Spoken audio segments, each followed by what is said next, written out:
regular City Commission meeting of August 10th, 2026 at 7 p.m. in beautiful downtown Birmingham City Hall at 151 Martin Street. Please join me in standing for the Pledge of Allegiance. I pledge allegiance to the flag of the United States of America and to the republic for which it stands, one nation, under God, indivisible, with liberty and justice for all. Ms. Bingham, could you please call the roll? Mayor Ballard. Here. Mayor Pro Tem Long. Here. Commissioner Haig is absent. Commissioner Host. Here. Commissioner Kolb. Here. Commissioner Kozlowski. Here. Great, thank you. We're going to move to proclamations, congratulatory resolutions, awards, appointments, resignations, and confirmations, administration of oaths, introduction of guests and announcements. I'm going to, with the City Commission's consent, flip of announcements and appointments and go straight to appointments. Would that be okay? Yes. Yes. Okay. Well, we have an appointment tonight of Police Chief Ryan Kearney. We're very proud to do this, and help me out. What do we do? Well, we're going to swear him in. First of all, he is my appointment. I did interview him, and I talked to several of the other police captains in looking to fill former Police Chief Gruey's position. Do we want to go inside? Do we want to go outside? I think I'm definitely recommending Captain Kearney for the new police chief position. He's got extensive background from his schooling, his experience here, his staff and command classes that he's taken, all of the things I outlined in the memo. So it is my recommendation that you bless essentially the appointment of Captain, soon to be Chief, Ryan Kearney as the new police chief. So this requires a motion. It does. And are there any questions from the commission regarding this appointment or your advice and consent? None? I would like to make a motion adopting a resolution to confirm the city manager's appointment of interim police chief Ryan Kearney as police chief and direct the clerk to administer the oath of office to Chief Kearney. Second. All those in favor? Aye. Enthusiastically. Opposed? And Chief Kearney is joined by his wife this evening to share in the honor. Both of his children are engaged in their after-school activities, obviously, so they were unable to join us. But. Good. Well, let's do it. She should be by your side. Yeah, sure. Raise your right hand and you'll say I do after me. I do solemnly swear or affirm that I will support the Constitution of the United States of America and the Constitution of this state, and endeavor to secure and maintain an honest and efficient administration of the affairs of Birmingham, free from partisan distinction or control, and to perform the duties of office of police chief according to the best of my ability. Yes, I do. Just sign right there, I'll do the rest.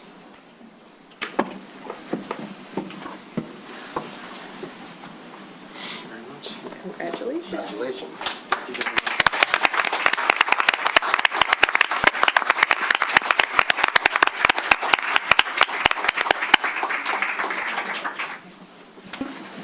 At your option, you may say a few words or not. Absolutely. Well, thank you, Commission, City Manager. I really appreciate this opportunity. It's an honor and privilege to become the next police chief of the City of Birmingham.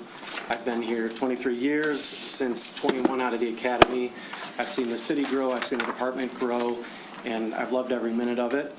I want to also thank all my colleagues in the back here, everybody that I worked with over the years to make this place such an awesome place to work, and especially my wife Danielle and my family. Everybody knows that police work does not come easy for the family easy. There is a lot of shift work and holidays and sacrifice to the family, so thank you for always supporting me and standing by my side.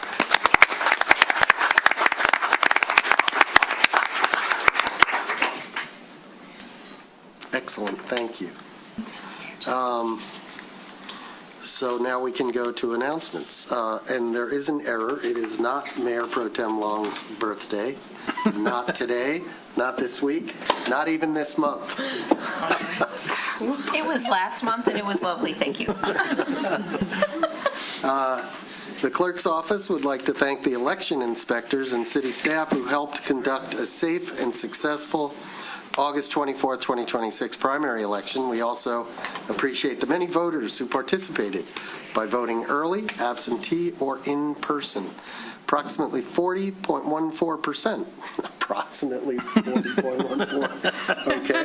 Sounds like exactly of Birmingham's registered voters cast a ballot, exceeding the overall turnout rate in Oakland County of 36.58%. We should be very proud of that.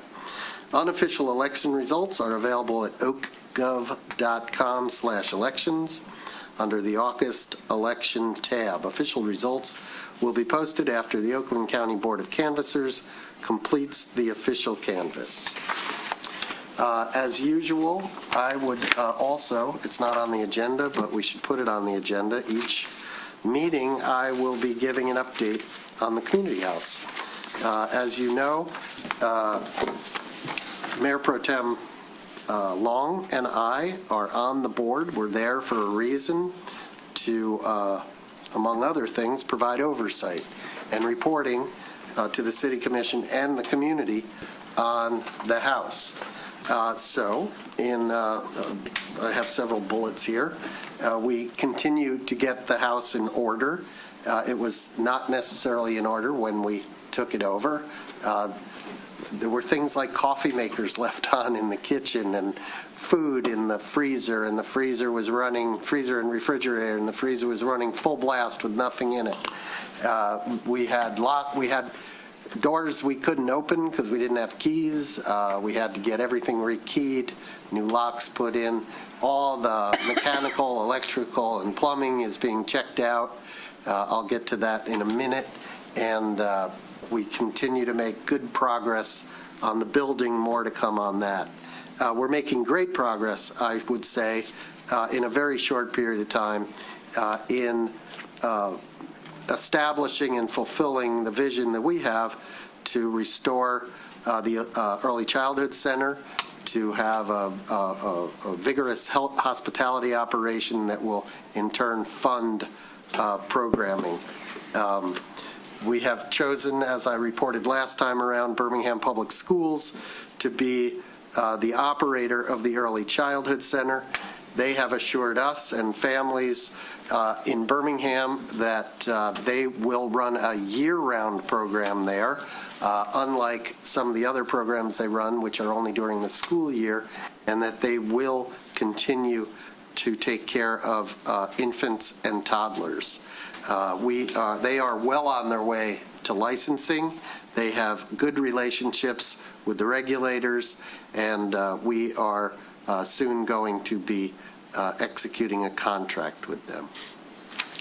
With regard to management of the house, you may have heard me say in the past that we thought we had an operator who could take care of many, if not most, of the operations of the house. That was ambitious. We were very hopeful. The organization that we were dealing with needed board approval, which they did not get. And so we do have a Plan B, and we are working on that Plan B with all due haste. That will involve working with a hospitality provider who will also be able to take care of many of the functions of the house. That will still necessitate that we hire an executive director. We don't expect to be looking for anyone other than that soon. We've been very successful at recruiting pro bono contractors. Among the first, and I neglected to mention this in a memo to the commission recently, Near Perfect Media and Justin Neer was recruited for the PR, and they've gotten us an interview with WDIV shortly, and handled some news, and they'll handle all the news going forward. We recruited BMG Media and their owner, Blake George, to handle our website design, and they're already working on that, along with our content person who happens to be sitting next to me. some other people. Sam Cernow, who is a member of our board, and his team are securing the building. They've done almost all of the work on the building. Very interesting, funny story. I was in there, and I'll get to this in a minute, meeting with a representative of the YMCA, and we had left the door open out front, and this man wandered in. It turned out to be a fellow named Ramiz Babachik, who worked there for the last 7 years doing maintenance, and he said he would be delighted to help us out. I said we have next to zero money, and he said that's fine. I'll just work. This is my community. I want to help. And I'll tell you, every time I tell that story, it sends shivers up my spine. We have a member of the community who's attended many of our meetings. His name's David Stanislaw. He runs a consulting business that works on HR issues. He's volunteered to help us in finding and evaluating an executive director. This morning, I met with Ron and Roman. Many of you know Ron Ray and Roman Bonislawski. They've designed many of the restaurants in Birmingham and in the Detroit area. They are well known for making places that people want to be. And they were very impressed with the building and its condition and their ability. They offered pro bono to do design work on the interior. Not a lot of stuff they feel needs to be done. Paint, carpet, a few other things, not high-ticket items. And they also happen, because they design restaurants, they're very good at designing kitchens. And they said it was an amazing kitchen, in great shape. It's a little dirty, but we can whip that into shape. So I've been working 10, 12-hour days on this. Other board members are putting in a lot of time. We are moving as fast as we can, and the president of the board and I, so the president is Anthony Long, who used to sit right here. We are not known as the most patient people in the world, and yet it's going to take some time. So we don't want to open the house before, as Mayor Pro Tem Long says, we have someone to clean the bathrooms. So there's a lot to do. We're putting the pieces of the puzzle together as quickly as possible. I have a few more things that are noteworthy. One of our most important partners so far in this has been ChatGPT. It has helped us in so many ways with forms, contractor questionnaires, best practices in many areas. One of the most amazing feats it pulled off last night, overnight.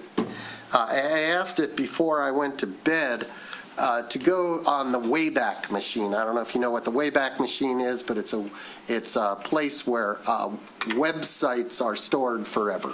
And I said, go back to the dawn of the internet, here are several domains that the community house operated under, scour those and anything else you can find, and tell me about the programming. And it came back with 30 years worth of data. It found 25 program books, more than 3,600 programs, and the names of more than 300 instructors who were involved in executing those programs for years. It's amazing, and it's going to help us when we decide to reach out to the community, ask what they want to see. It's going to help us in many, many ways. Another very important topic, and this, please take note, and if you're from the media, please take note. They are not us. The meaning of that will become pretty clear. This morning, as we touring the building, the door was left open, and another woman wandered in, and she wanted a ticket to the Community House home tour. Well, the Community House home tour is not being run by the Community House this year. It's being run by the former occupants of the Community House. She was quite surprised to learn that, and I had to tell her they are not us. And what I mean by that is that the people who are running the Community House home tour this year are the very same people to whom we paid $5.2 million in taxpayer money so they could go run a home tour under our banner and start a foundation that serves a much broader community than us. Anyway,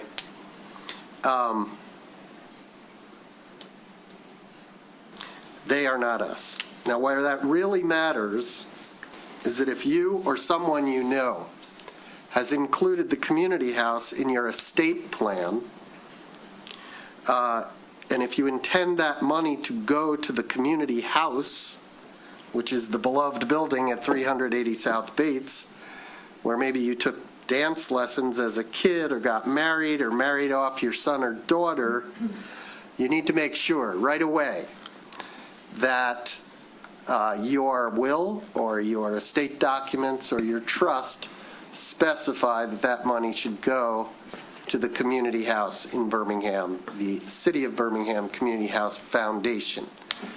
We have an EIN, a federal tax ID number, and we have an address, and that's ours. And we wouldn't want there to be any confusion. And if you think you're giving money to the community house, double check and make sure that it's actually going to go where you want it to go.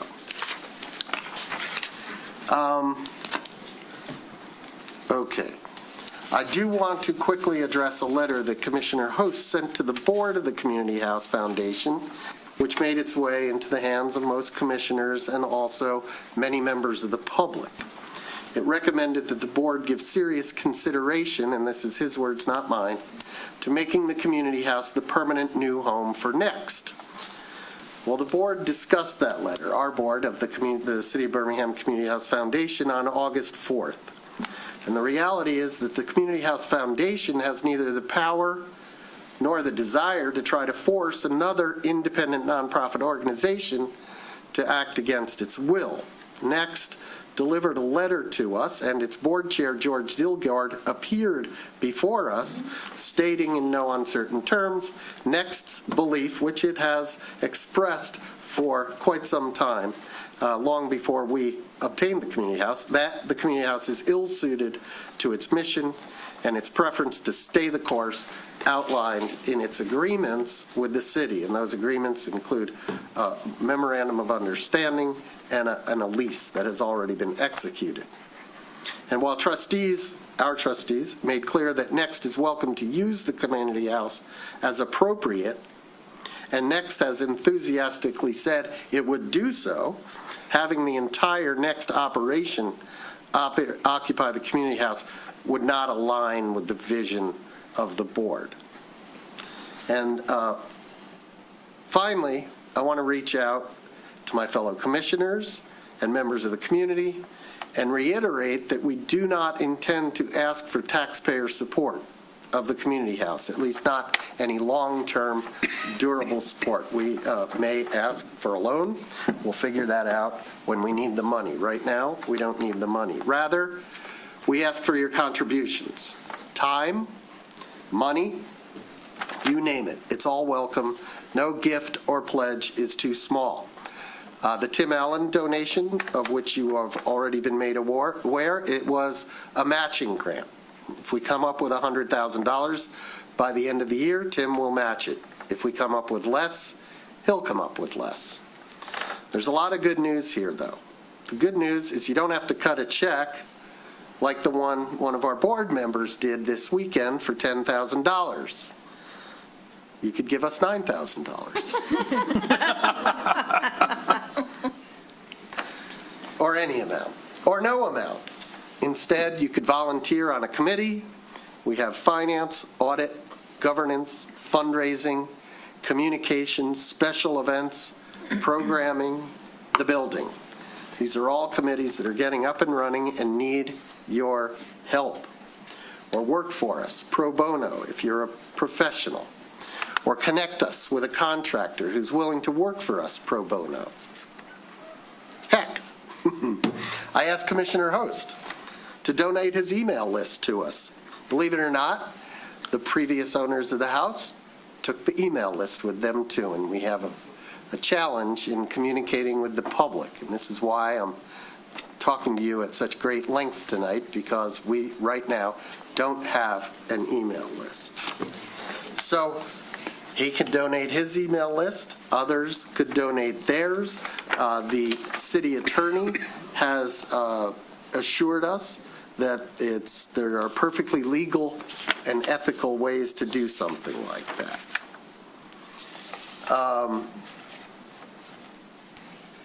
So that's it.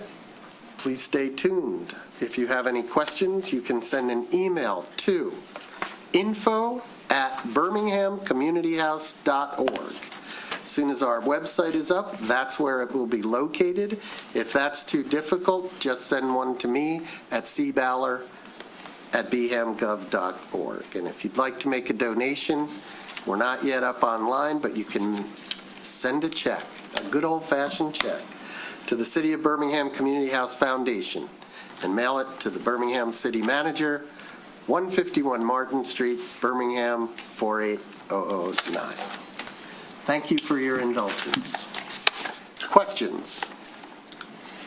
Sir? So can I just assume by your opening, because it was on my list of questions, that at every meeting we'll get an update of that sort? I'm going to try to update you, possibly not at that length, but yes. Because I think it's important, because we're Absolutely, so do I. kind of on the hook for, I think, for the success of the Community House Foundation. We all are. We all are. So the more information we get, the more we can help. Absolutely. Commissioner Host? Yeah, is there intent to have those meetings Zoomed as well as the agendas and the minutes sent out? No, there is no intent to have them Zoomed. There's no requirement therefore, and we don't have the technological capacity right now to do that. We're focused on the business at hand. We are in the process of developing a slightly better way of getting our agendas out and a packet developed. For now, the meeting notice and agenda is posted as required by law on the front door of the community house at least 18 hours prior to a meeting. I can tell the public that our next meeting will be held at the community house on August 20th at 3 p.m. And the city has been posting it on that portion, on the foundation portion of the city website as well. Well, thank you very much. Appreciate that. Other questions? Okay. Well then, we can move on. We are now open to the public for matters not on the agenda. We welcome comment, limited to a certain 3 minutes per person at my discretion, on items or discussions that do not appear anywhere else in the printed agenda. We will avoid participating in question and answer sessions and will not take any action on any item not appearing on the posted agenda. You also will have the opportunity to speak on agenda items as they occur.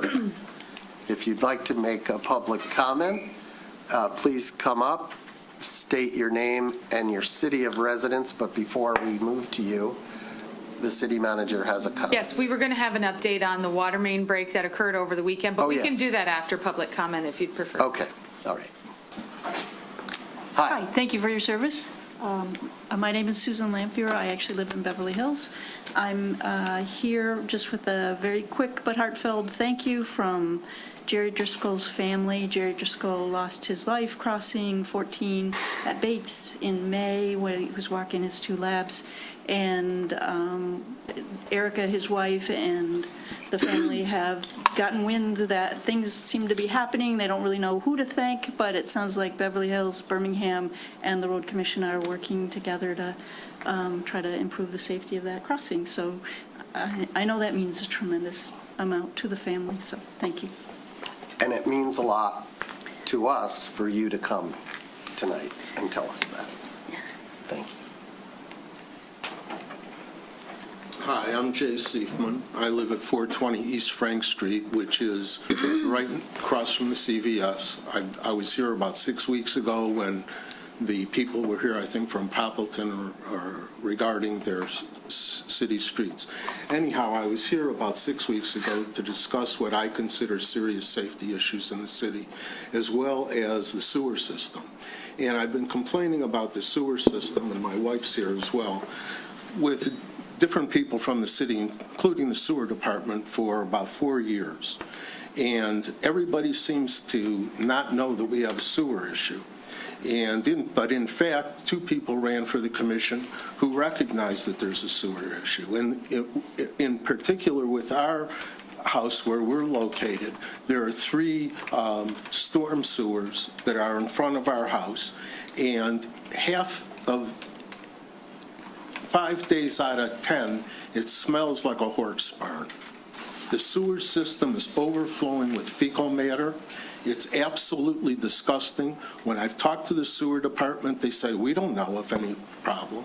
And so I would like, my telephone number is 248-496-4601, 248-496-4601.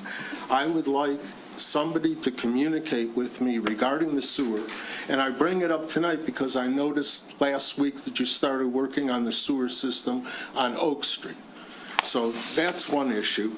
The other issue is the safety of the community. I believe that we are in a dire shortage of having police officers in this city patrolling and making sure that we're all safe. I understand, I don't know if it's true, but I saw on Instagram a riot in front of the Willets over the weekend with kids.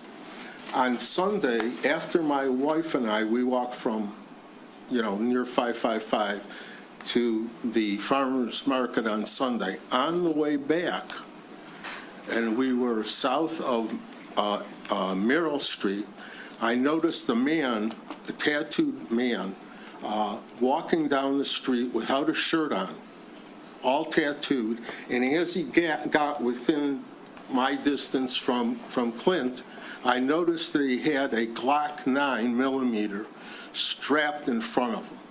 Now, it's not against the law, because this is an open carry state. We all know it's an open carry state. But the lack of police presence is disturbing to me.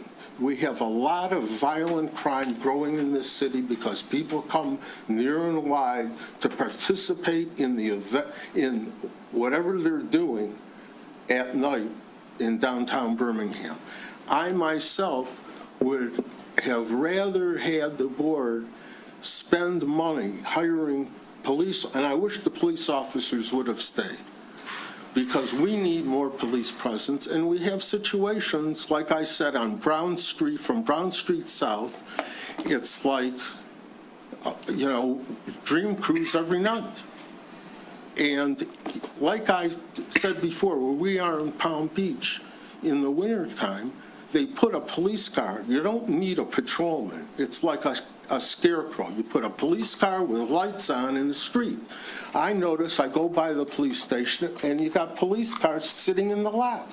So instead of have it sitting in the lot, put it out on Woodward, along the side streets, so that, people will come and maybe they'll slow down, but at least have something, because there's no police hardly ever going there. The last thing I'll say, and this relates to the sign in front of CB2 that was put up. There's a directional sign. That's wrong. All right. We know that. We're working on it. Yeah, I heard, and maybe I'm wrong, but the person next to me, when I walked up to the sign, said that we spent $250,000 on that sign. No, we didn't. I found it hard to believe myself. But that's very astute. obviously, the sign is facing in the wrong direction. Right. Okay? Contractor knows. Thank you very So much. what I really would, and I'm happy to participate in anything regarding public safety, and I especially want to be informed and interested in figuring out the sewer situation. I don't know how the owner of the Taxton Hotel hasn't approached you. Every time you walk by the Taxton, We're going it smells on, like stink. 5 minutes. Thank you, I appreciate it. Thank you, and I will ask the city administration to contact you and explain what a combined sewer is. I know what it is. Okay. We got to do something about it. Well, okay. That's all. Thank you. You're welcome. Thank you. Good evening, David Bloom, Birmingham resident. I have a single question. Do we know the reason we did not get the email list from the community house when we arranged the $5 million purchase agreement? That's my question. Thank you.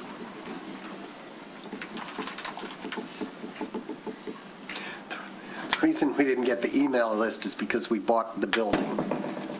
We're lucky we got the stuff that wasn't strictly the building. Anybody else? Online, use the raise your hand function. If you're in the room, approach, please. If there's no further public comment, we will move to the consent agenda. All items on the consent agenda are routine, enacted by one motion, approved by a roll call vote. There is no separate discussion unless a commissioner or a citizen so requests, in which event we'll remove the item from the consent agenda and add it to the general order of business. Does anyone on the commission want to remove an item from the consent agenda? Nobody?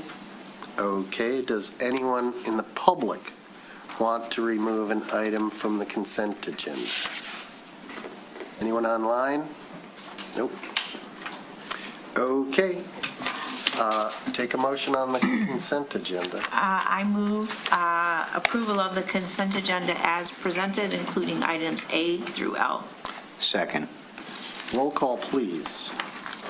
Mayor Pro Tem Long, Yes. Mayor Ballard, Yes. Commissioner Kolb, Yes. Commissioner Kozowski, Yes. Commissioner Host. Yes. No city managers report tonight? Oh, Would you like the update on the water main? yeah, sure. Sorry. Melissa, come on up. The city engineer is just going to give you a brief update on Okay. what's going on. Good evening, City Commission. Approximately 4:30 on Friday afternoon, the city started receiving phone calls, emails, and GovPilot alerts of people having no water or low water pressure in the southwest corner of the city. So working with Department of Public Services, they got a crew on site later on that evening, and we were able to turn some valves upstream and downstream of the water main break to at least isolate the location and reduce the water from the water main break and restore pressure elsewhere in the system. On Saturday, DPS worked 12 hours to make the water main repair. They removed approximately 20 feet of 16-inch water main that removed and replacement for it. And then today, they did some fine tuning on the repair itself, just from working the long hours on Saturday. The first water sample was collected on Monday afternoon. We'll get those results back within 24 hours. The second sample will get collected Tuesday afternoon, and if that result is back Wednesday afternoon, then if those two tests pass, then we'll release the boil water notice that was issued to the southwest corner of the city to specify that that is residents located from Southfield Road to Cranbrook Road and Maple Road to the south city limits of Saxton, North Lawn, and that location there. And with this, because we received low water pressure and no water, we got one or two complaints of no water at all. With that, we have to do a boil wall notice until we get the two test results back. Doesn't mean there was a water quality issue, but when the pressure drops, then you can have problems system-wide, so we're required to do that boil water advisory. Commissioner Host. Yeah, Melissa, have you determined what the problem, why this break happened? Not yet. And when I say you, I mean the city of Birmingham. Not why, but we certainly know what it looks like, and we have pictures of the pipe, and the split runs numerous feet down the pipe. Yes, I just received the pictures late this afternoon for Department of Public Services of how the water main break looked like. It looked like there's essentially two pressure holes, probably about this big in the pipe, and then you start seeing it spread and split from the hole pressure to the end of the 20 feet. Windshield crack, kind of. Did you tell us how old that main was? That 16-inch water main is from 1951. Only 75 years, right on the nose. Pretty good at the math. Any other questions for Ms. Cota? Okay, thank you very much for remembering that for me. We move to new business. We have no unfinished business. Item A under new business is TIUTA, a public hearing, request to postpone. Is that correct? Would you like to introduce this? Yes, so for 168 West Maple, which is TIUTA for a special land use permit and final site plan and design review, for the public hearing tonight, we did receive a request from the ownership asking us to postpone the public hearing due to a change in ownership. And so they're going to just be working on adjusting all of the documents they're requesting that you postpone the public hearing to a date certain so that we can have everything updated by September 28th, 2026. And the ownership is here tonight if you had any questions in regards to the request. Please open the public hearing. Oh, sorry. Open the public hearing. It's 7:36. The report stands on the record. Thank you. We need to ask the public if they would like to be heard. Anyone want to be heard on this public hearing, which is apparently going to be postponed?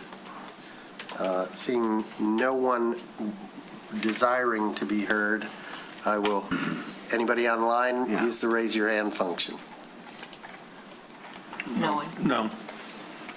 Close the public hearing at 7:37. Yes, I would like to meet you. If you're here and you're the buyer, come introduce yourself. You're here, you might as well. And then, unfortunately, we're not going to be able to conduct any business, but it's always nice to know. How are you all? Randy Fumiya. I've been in front of you guys a few times now. Terra Kitchen and Cocktails. Oh, okay. And number 28, that's going on Hamilton as well. You're just buying up all the restaurants in town? What's going on? You know what? I'm good at what I do. I grew up in the food industry, and, you know, I love the city. You know, I'm here all the time. I'm working in the restaurant every day as it is. And, you know, this was a different project for us because it's like a team effort. So, like, we've been open now at Terra for, you know, a little over a year and a half. And I feel like we're doing really good things there, and we have a really good team we have same management, probably 80% of our starting staff that's still been there. Not much turnover. So this was a project to incentivize the people we have in our team, head chef, general manager, where we could share good people that we have involved in our team to help grow with them as well. TIUTA? Yes. Okay.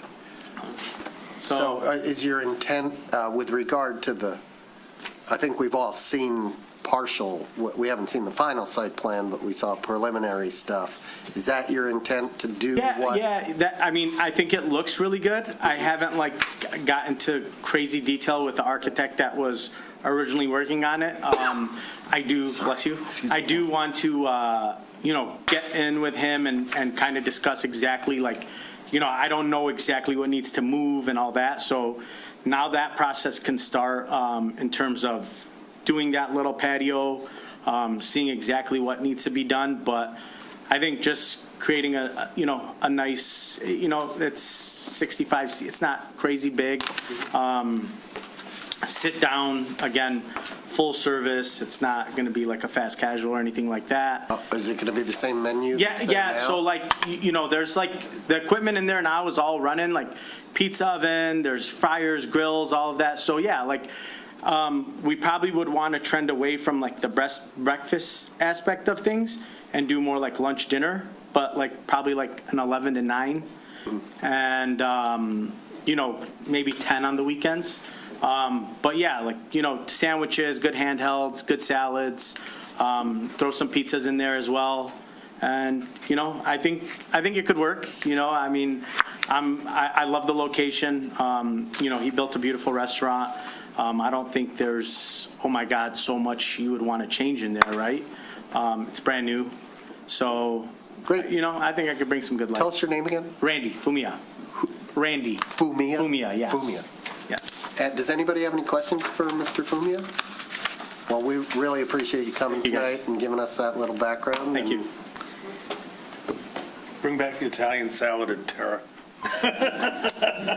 Done. You like that one? Okay. All right, so do we need to do Yes. anything? Yes, I'd like to make a motion adopting a resolution to postpone the public hearing to September 28, 2026, to consider the special land use permit and final site plan and design review application for 168 West Maple to permit the sale of alcoholic beverages for on-premise consumption as a bistro establishment and a new outdoor dining facility under new ownership. Second.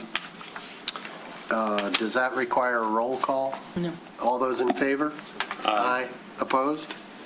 Well, a small unanimity, but unanimous nonetheless. Limited unanimity, is that?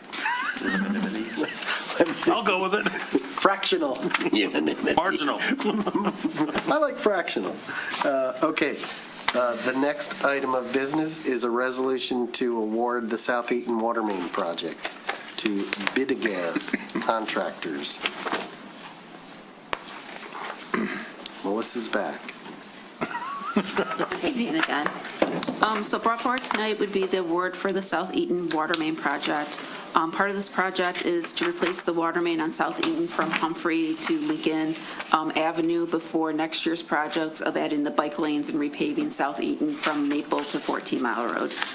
With this, we went out to bids and we received 8 bids for consideration. Engineering Department recommends awarding the contract to Gary Contractors.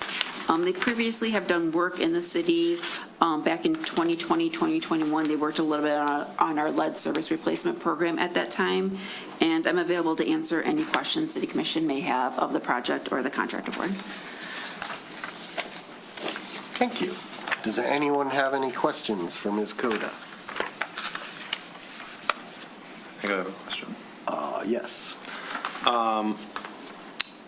So I was going through, so obviously there's a request for a transfer to fill in this gap here. And reading Norick and Faust's report, they say that the cost increases due to a combination of factors, including overall timing of the bid and construction schedule. And I was wondering if you could elaborate.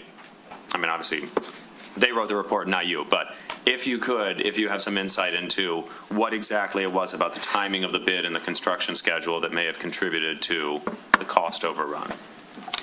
So with this, or deviation from the estimate, I think. so sometimes what you run into is that right now gas prices are higher than they were 7, 8, 9 months ago type of a deal. So a lot of times when we do our budgeting for the projects and Norick and Faust does their preliminary estimate as the beginning of the design, we may see cost increase just because there's been a duration between their previous estimate and when the contract gets awarded. And during that time, there could be several variables, including gas prices, et cetera, that could increase the cost from when they preliminary estimated it.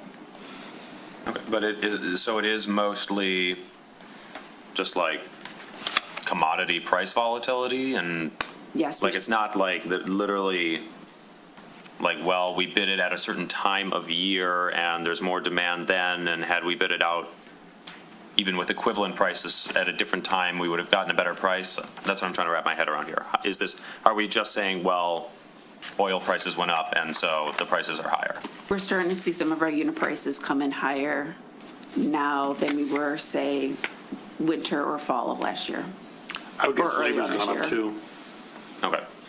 But it's basically just inputs. It's not, like the term timing of the bid made it seem to me like there was some element here that I wasn't understanding. But you're saying, no, it's basically just the raw inputs are more expensive. Yes. Okay.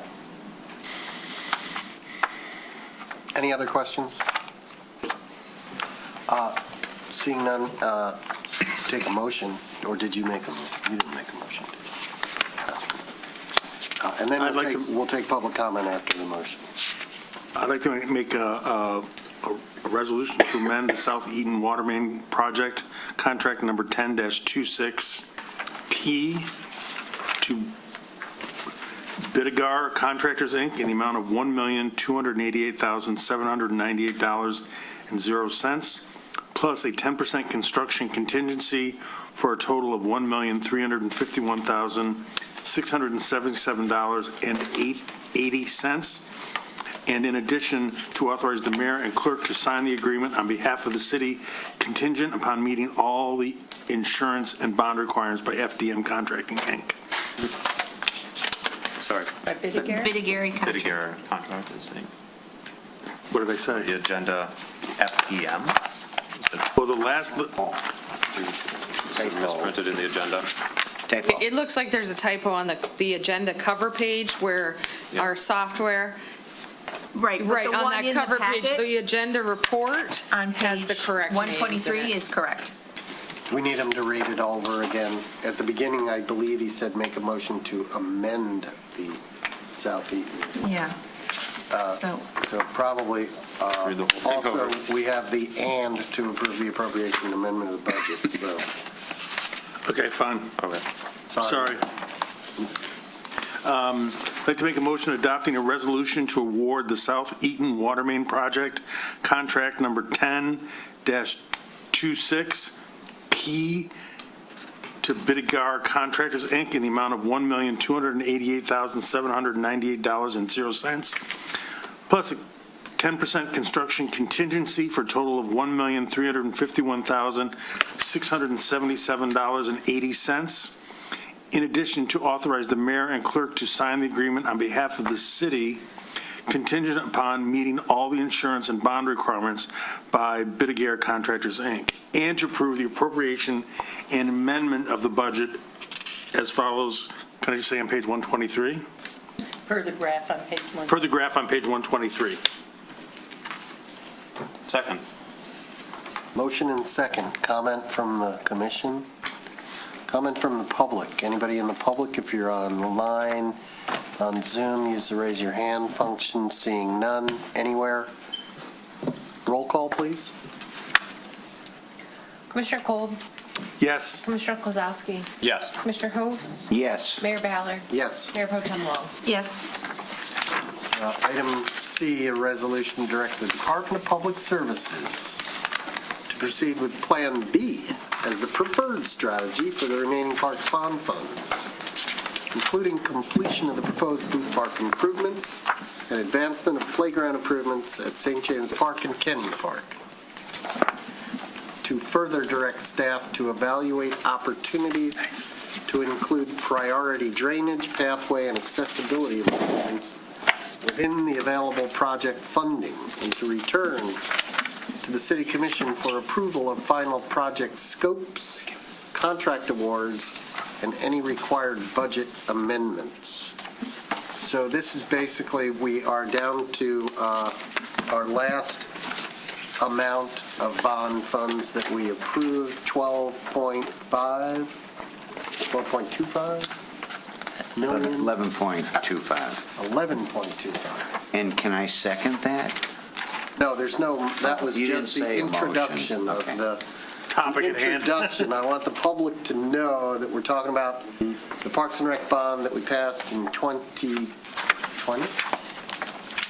2020, Yes. yeah, pre-COVID. With 70% approval.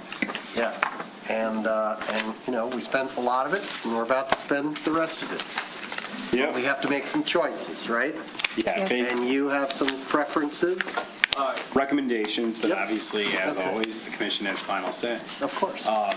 For the record, this topic was discussed with the Parks Board, and they were as split as you could imagine with their recommendation also, and it was from the point of they both saw value in doing chunks and doing all-out pieces of the projects.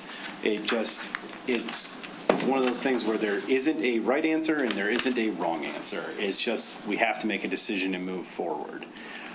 It's basically, to your point of what you said, it's the question that Therese asked a while ago, I feel like years ago now, of do we have enough money to accomplish everything? And at that time, I could not tell you because we had bigger projects coming that we had to at least get somewhat designed so we could get construction estimates to see where we're really going to be at. And basically, they're coming in way higher than we would have hoped. It's the economy of where we have gotten to as a society that is kind of leading to these costs. And even our designers who have done work in many cities around us, they've been saying that it is the same economy of scale growth they've seen everywhere. So to an extent, they weren't surprised. It was high, a little higher than they anticipated themselves as they were like putting it together for us. They were hoping it could be a little lower, but as they pulled in new data, it came up higher. It's based on other cities' projects that have occurred within the last year or awarded during this past year that kind of got them to their points. And we can get more into that later. To start with, we kind of wanted to very quickly summarize, and this is in the packets I've given all of you and that we're putting up on the board here, what we've accomplished so far with this issuance of the bond. So this doesn't include the first issuance of the bond. This is the second issuance. The West Lincoln playground improvements, the Pump House playground improvements, the Poppleton Park fully inclusive playground, which is currently underway, Pembroke Playground, which is, the equipment's been ordered, but we're trying to make sure project goes right after we get the equipment, so we've been holding off on that, but the money's been set aside for it. And we're sitting here, hopefully later tonight, approving Booth Park to move forward. So with all of that, we still technically had planned and budgeted amounts for Kenning improvements, St. James improvements, which are both larger scale, the entire park seeing different types of work occurring. Crestview, an accessible playground, and a Howarth Park accessible playground. Sorry. Universally accessible, the same as fully accessible? When you refer to Poppleton? Poppleton is fully inclusive. Inclusive, sorry. Fully inclusive playground, which, accessibility, universally accessible means all ways you can get there, no matter what. So ramps and decking for wheelchair accessibility. So at Poppleton, although it is fully inclusive, it doesn't have all the ramping and decks. However, if you can transfer from a wheelchair to the equipment, it is accessible all the way to the top, which is very easy to do at Poppleton with the poured-in-place surface. Which one is more?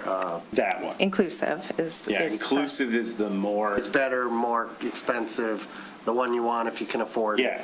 Okay. So one big push that has come out of like our entire plan for all the parks and from talking with residents and stuff is inclusivity in general. So we've been incorporating, it's another reason why a lot of these projects have been costing more, is accessibility to some amount that is better than just engineered wood chips. Because engineered wood chips technically meet the requirements, but we try to provide portions of poured in place so that people can actually get to all of the equipment in some aspects. And we want to make sure everybody can enjoy it.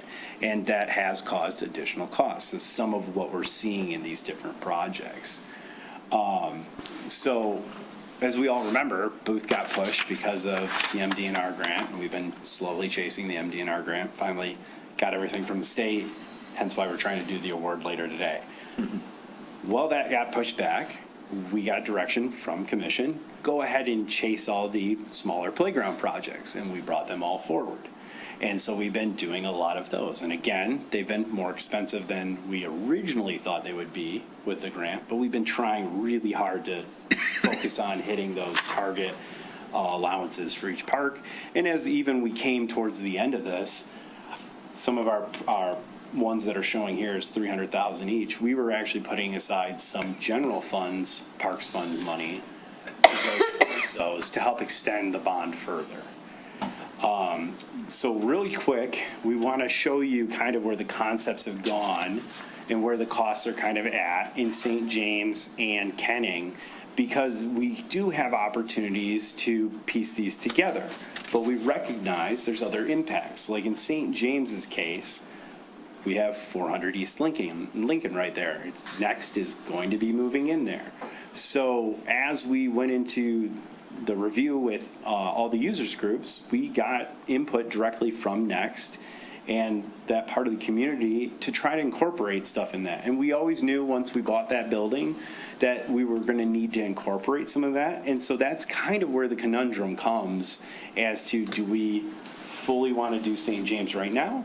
Or do we do the piece that was most critical to, as part of what the users groups asked for when the bond was pulled initially, which is the playground specific? So this is a general layout of where we've come so far with all of our users groups on general design for St. James. As you know, the playground is in the southeast corner of the park. We intend to keep it in that same general area. Update it with a lot of the new equipment, provide more accessibility, the same way we've been doing all of our smaller parks in our neighborhoods around the communities. Additionally, we're going to change the orientation of the softball field to make it more user-friendly and fit the space a little bit better. And we're going to try to potentially pull down in their more recent concepts, as you can see from on the right-hand side of the page to the left-hand side of the page. The left-hand side is the newer concept, where they've pulled the tennis courts down a little further. As you know, right now, they're right in that corner. They're falling apart. They need to be replaced anyways. So we're moving them in more, pulling them down a little bit, and we're looking to add a basketball court off the end of it, because the current basketball court that's down by the actual playground floods out on a pretty regular basis in the spring. It's kind of hard to use, that sort of thing. It also provides a little extra space for a small soccer field to go in there as well, and provides additional opportunities. Now, the area that's a little easier to kind of make out here in light blue, the rectangle, that's meant to be a entry space with a little bit of cover for people to sit at, provide tables and stuff. We're looking at possibility of adding types of yard games such as shuffleboard, that sort of thing, that are more meant to gear a little bit towards Next. And then Next has been in conversations with us about donating outdoor equipment. We're also looking at outdoor exercise equipment to add in and sprinkle along these paths that we have going through St. James. Now, the good news is all of this can be kind of broken up into different groups. And they've actually updated their project areas into, they think they can make it in 4 instead of 5 sections. But at the time of putting this together and for the sake of conversation, just know that we could segment this successfully into something we can do over time and do upfront. That user group that was intended, the playground area, and then we can do a few other items, and then we can work on other stuff and keep our costs currently low. It will unfortunately add to overall costs. If you do this entire park right now, the estimated cost, which, as we know, when things come in, may be higher, is $2.5 million, roughly. And go ahead and move forward. And they've provided in your packets breakdowns of these different areas as to how much they cost as you go through them. What is the plan you're advocating is Plan B. What does that include? So I want to get through both parks, and then I'm going to walk back to what Plan B is in the report. Is that okay with you? Okay. Because it's critical to the conversation. Okay. So go ahead and move on to, yep. So at Kenning Park, we have drainage issues are a major problem here. We have a playground that needs to be updated. Anybody who's generally familiar with around the tennis bubble, there is water that's constantly around that tennis bubble. That's the major drainage issues we're concerned with. And it kind of continues its way back towards the playground areas. So in the spring, it's really bad. Any major rainstorms you have, it's really bad. But again, trying to update the playground. Yep. And then we want to reorientate the Little League field in green, turn it to fit the space a little bit better. And then there's technically a softball field, is the one that's directly south of the ice arena. We want to turn that so that, or make it a little bit bigger and nicer, so that it encourages more use. Currently, it isn't really used as much because it's not in the best shape. But by reorienting these a little bit and redoing that field, we also open up the possibility to have a soccer field in the space there, so we encourage more use in different ways of the space. And then the other thing, which is a little harder to see on this, is the gray that goes around everything on here is new walking paths to take advantage of all the beautiful trees that are in the area and have walking paths that work their way around the park. Was it roughly 3/4 of a mile or something like that is what it came to, of paths that would come in. And again, when you go through it, and we truly believe Kenning's one that you can definitely do in chunks and pieces over time, it's another 2.5 million. And if you go back, you saw that we only budgeted 1 million for the one, 1.7 million for the other. So you're seeing the major cost overruns compared to what we had planned for. So we are trying to get additional items, and we have successfully secured some donations for different things in all of our parks, not just these two specifically. We've gotten a huge donation towards the butterfly section of Booth Park, which we'll talk about a little bit more later. They are covering all the costs with that. So we try to find. How much is it? It's right around $30,000. Yeah. So, we encourage everybody, if you want to donate to any of our parks in any way, you can go on to our city donation page. It's called See My Legacy. And you can go donate for specific little projects. You can donate for like benches and stuff. There's all sorts of items. And we always are trying to encourage people to go there and use it. We're hoping as some of these projects kick off, there'll be a little more attention to them and people will donate more. But you can only get so much right now. And we're continuing to look for grants for different items to try to update things. We try to do a lot of our maintenance in-house to help save on costs for those sorts of things as well. So you asked what was the plan.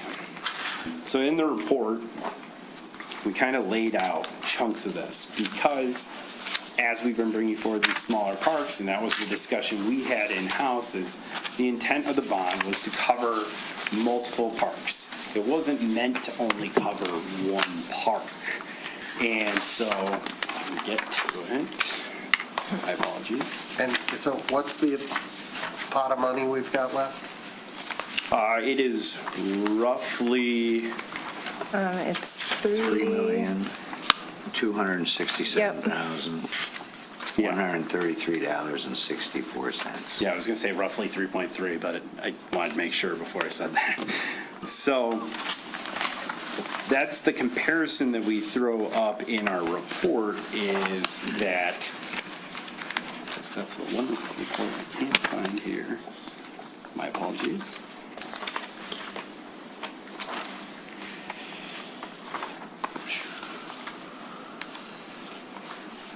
Is to just be focusing on those priority improvements. Trying to find the exact. Okay.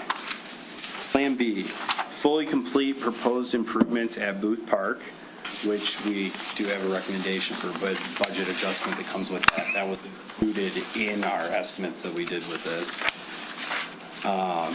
While providing only playground improvements at Kenning Park and St. James Park, rather than completing full scope of work for each of those parks. That leaves us with approximately $922,000, which could be used to go towards future drainage improvements and the playground improvements at Crestview and Howarth Parks. And there may be some money left over at the end of it, not a significant amount. What that would do is change all those pieces of the puzzle for each of the other parks would become things that we determine what the official true priority is on getting that work accomplished, and we bring them in as general fund requests in future budget years so that we can keep working through items. As opposed to put all the money in the bucket for if we had to, which was one of our recommendations, A, is just focusing on St. James because of what's going on with the next building there and trying to completely do that playground. And then we would do the same thing with segments on Kenning and the other two parks, bringing them in as requests later. So hence why we're asking for direction. The wish list puts us in the hole approximately 3.7 million if we were to do everything that we originally planned to do this year. Okay, does that conclude your presentation? Yep. All right, I'm sure we have comments from the commission. Commissioner, Mayor, temporary, provisional, interim, Mayor Pro Tem Long. So, I was chair of the Parks and Rec Board when we put forth the bond and developed the priority list for the bond, and then championed it once I was elected to the city commission. And I actually think there is a right answer, and I think that it's Plan B, because I pulled off out of my records what we told the public when we promoted voting for the bond. We had a priority list, and we said, these are the things we hope to accomplish, and we did. The first bond issue was Adams Park, the ice arena, and some trail improvements and creating a pickleball court, and we pretty much did that. But for the second bond issue, the priority was playgrounds in all the parks, and Crestview and Howarth were on the list to get playgrounds, and I think that Plan B allows us to keep the promises we made to the community. I understand, and I watched the recording of the August 4th Parks and Rec meeting. I think actually more of the members of the Parks and Rec Board were good with Plan B. There was one who was pretty passionate about Plan A, but I think it is premature to do St. James all the way through at this point, because Next isn't in the building yet, and there may be things we don't understand about how we want to use that space, or if we go back to the elevator discussion, additions, changes, construction. So I think Plan A is premature. Plan C, that's a wish list. So I am strongly in support of Plan B, and at that meeting, Carrie, I think you said there would be a little bit more than just playgrounds at St. James and Kenning, and I don't know if this is the point where you said there's a little bit more would be included in some of those than just the playground equipment alone. You said you could do a few more updates in both of those parks. But We can clarify if you like. We do think we can. As, since the time of this writing of the report, our consultants have been fine-tuning those costs and seeing how they can combine things. So we think we can incorporate the entry area potentially at Kenning, where, because a lot of the comments from the public were that we don't even know that there's a playground at Kenning. So, I think that would really be impactful for not a lot extra cost and doable with that remaining 922 and some change. I think you've really thought this out, and what Commissioner Long said about why the people voted for this bond, Plan B makes the most sense because we're following through on at least aspects of everything that we included in the bond. I have a question. If we do Plan B, when will the Kenning and St. James playgrounds get done? This fiscal year, we have them. Yeah, we have the money in position to proceed forward this fiscal year with those. Well, fiscal year, season. Oh. It's probably It'd spring. probably become spring because of where we're at right now. When will Booth Park, if we approve the contract tonight? We are hoping to break ground after Labor Day. I was like, Memorial. Okay, and then if we decide there are ways we want to spend the $922,000, 324.03, well, now we're talking another year down the road for that, or would that likely be eaten up in the next fiscal year? Spent. Well, it's hard to say, but it would be within the following fiscal year. But I mean, you're soliciting public input on Crestview now. Yes, so, we are. I mean, that is, the public believes Crestview is happening, which is Yes. another reason to support Plan B. Yes. Because they're asking for opinions Okay, about that's it. just, my question is, when is that? To me, every year you don't spend it, is it invested? Does it grow? Does that money grow? It does technically grow to an extent, but we have only so long before we can technically have to use it. When do we have to use it? I don't remember what that is off the top of my head. Okay. All right. If our finance I director was just here, she think, could answer that. people want the improvements, we got the dough, this is the prudent way to go, Plan B, but there's nearly $1 million there waiting to be spent on the stuff that people voted to get done. So let's get her done, whatever it is. Yeah, so I probably broadly support Plan B. But I was having some trouble. You have all these different phase diagrams and lots of lists of stuff, and I was having a very hard time mapping out what I thought, because like none of these things, if I just like pick one of these phases for Kenning and pick one for St. James, I feel like they don't add up to whatever 2.4 million, which is what we're saying we're going to spend here. So I would like to see a more detailed breakdown, line items about, and Commissioner Mayor Pro Tem Long mentioned this as well. What exactly are we saying we're thinking we're going to do in St. James and Kenning Park in Phase B?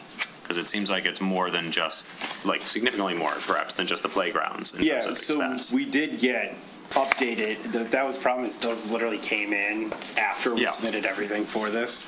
And I didn't want to muddy the waters further by bringing in new documents explaining the breakdown of that stuff. Do you have the? I have, yep.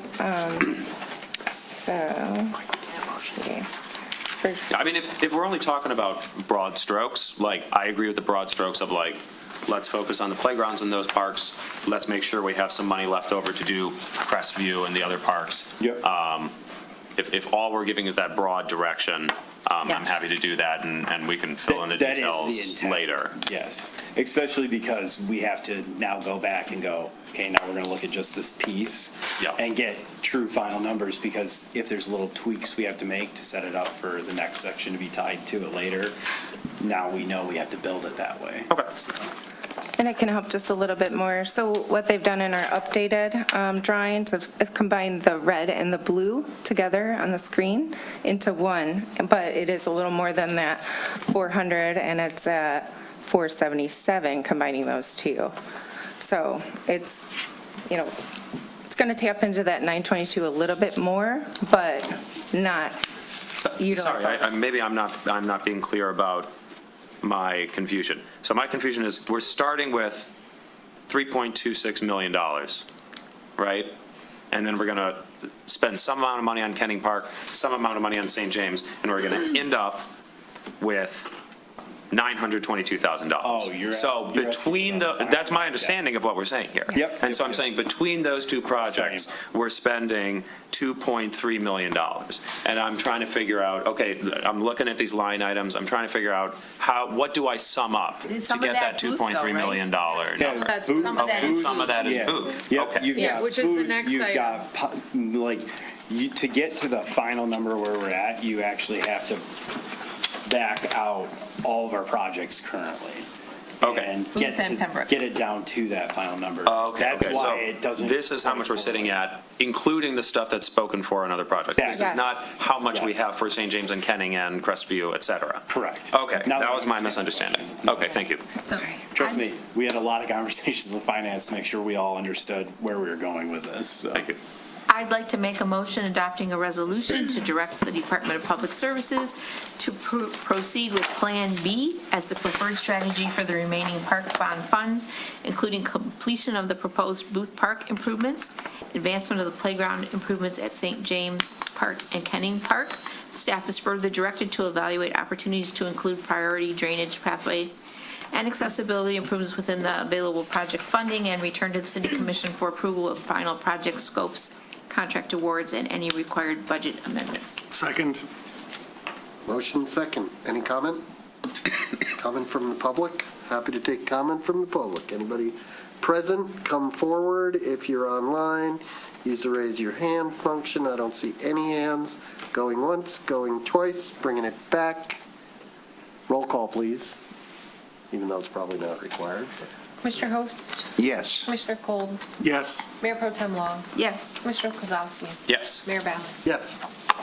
Thank you very much. Good work. This makes this next presentation way easier. Yeah, I could imagine that might be a problem. You think so? The next item is a resolution to approve the contract with Warren Contractors and Development, Inc. for the construction, how many years later? 22 years later, of the Booth Park Entry Plaza and Trail Improvement Project in the amount of $2,185,922.61. Does that include the $400,000 we got? Yes. Okay. Yeah, So our because- cost is actually 400-ish less than that, right? Correct. Okay, Yep. just to be clear, what's 400,000 out of that? Brings you down around 1.7-ish, right? Yeah, but the catch-22 is that the type of grant it is, we have to complete the work, then submit, then they give us the money back, so we have to have the upfront Right, money gotcha. to do it. Just when we say how much it costs. Yep, and be talking that net. is, yeah, and that is in the calculations of the sheets that helped cause some of the confusion in our last presentation. Is there much to present here? No, the short one would be is if anyone would like an explanation of why we selected the contractor we brought forward, or if the report covered it. I think the report covered it.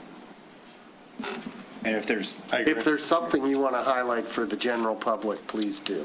it was just solely the fact that when we went through the process, the low bid was found to, in our opinion, to not be qualified to complete the construction. Mainly of the bathroom facility was our largest concern. During interview, they clearly stated that they would be the ones doing the actual build of that. And they provided us no documentation showing that they truly had the ability to complete that work. We presented that because all this has to be approved by MDNR. We showed them our conclusions that we drew, and they concurred with our decision and approved us to move forward with coming to the commission for award. Okay. And I'm sure there's going to be a lot of interest in the bathroom. So could you, now that we are actually pulling the trigger, right? This is pulling the trigger on a public bathroom, the first freestanding public bathroom in Birmingham. Great description of it. Decades of discussion. Could you give us a brief overview of what that public bathroom is going to maybe look like and where it's going to be located? So she's going to pull it up from our plans, which I think I'm going guys- to pull up the renderings that I still have, if Yeah. that might work. So this was a huge discussion by the commission, feels like eons ago at this point, to do a custom build because we wanted to ensure that it got basically the beauty that we come to expect in this city. Should be at least as good as a pump house at a CSO drain. Yes. So, and also that's the donation piece was that piece.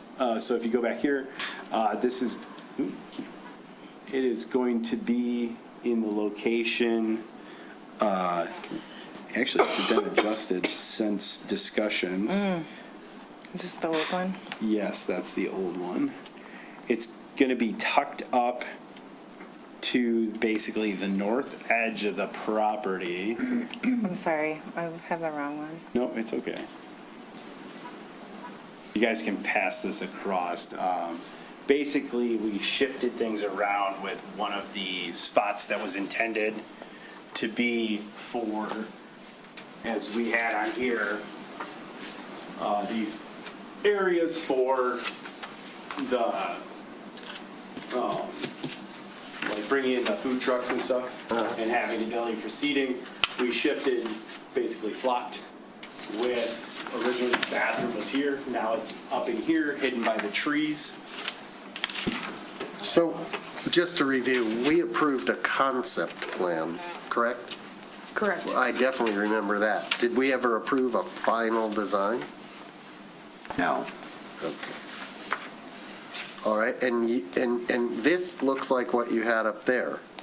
Yeah, that sheet is what I pulled through up there. So do we not even have, I don't mean, I am the biggest proponent of this project on earth. And are you telling me we don't have a picture of the final plan? We have all the plans in the packet.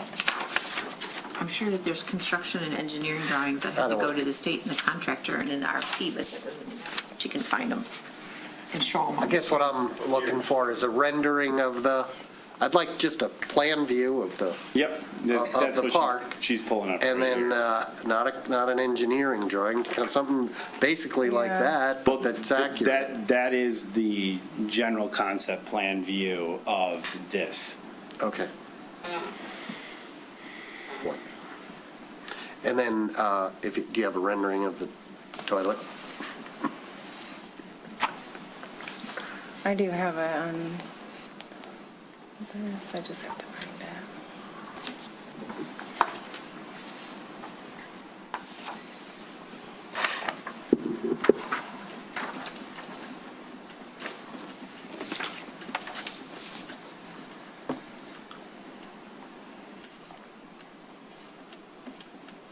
No, this is old, I'm sorry. Rendering.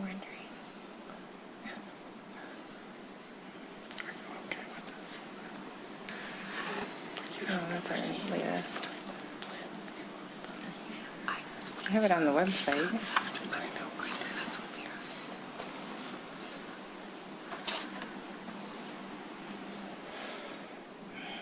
It is apropos that we're searching for a bathroom. I'm sorry? I'm sorry. I said it's apropos we're searching for a bathroom. Well, I think they've got the bathroom. Why don't you skip to the bathroom? And That's what we've been last year, a bathroom. Yeah, we do have our architect Sugarism online. I'm not sure if you'll be able to pull up the most recent renderings.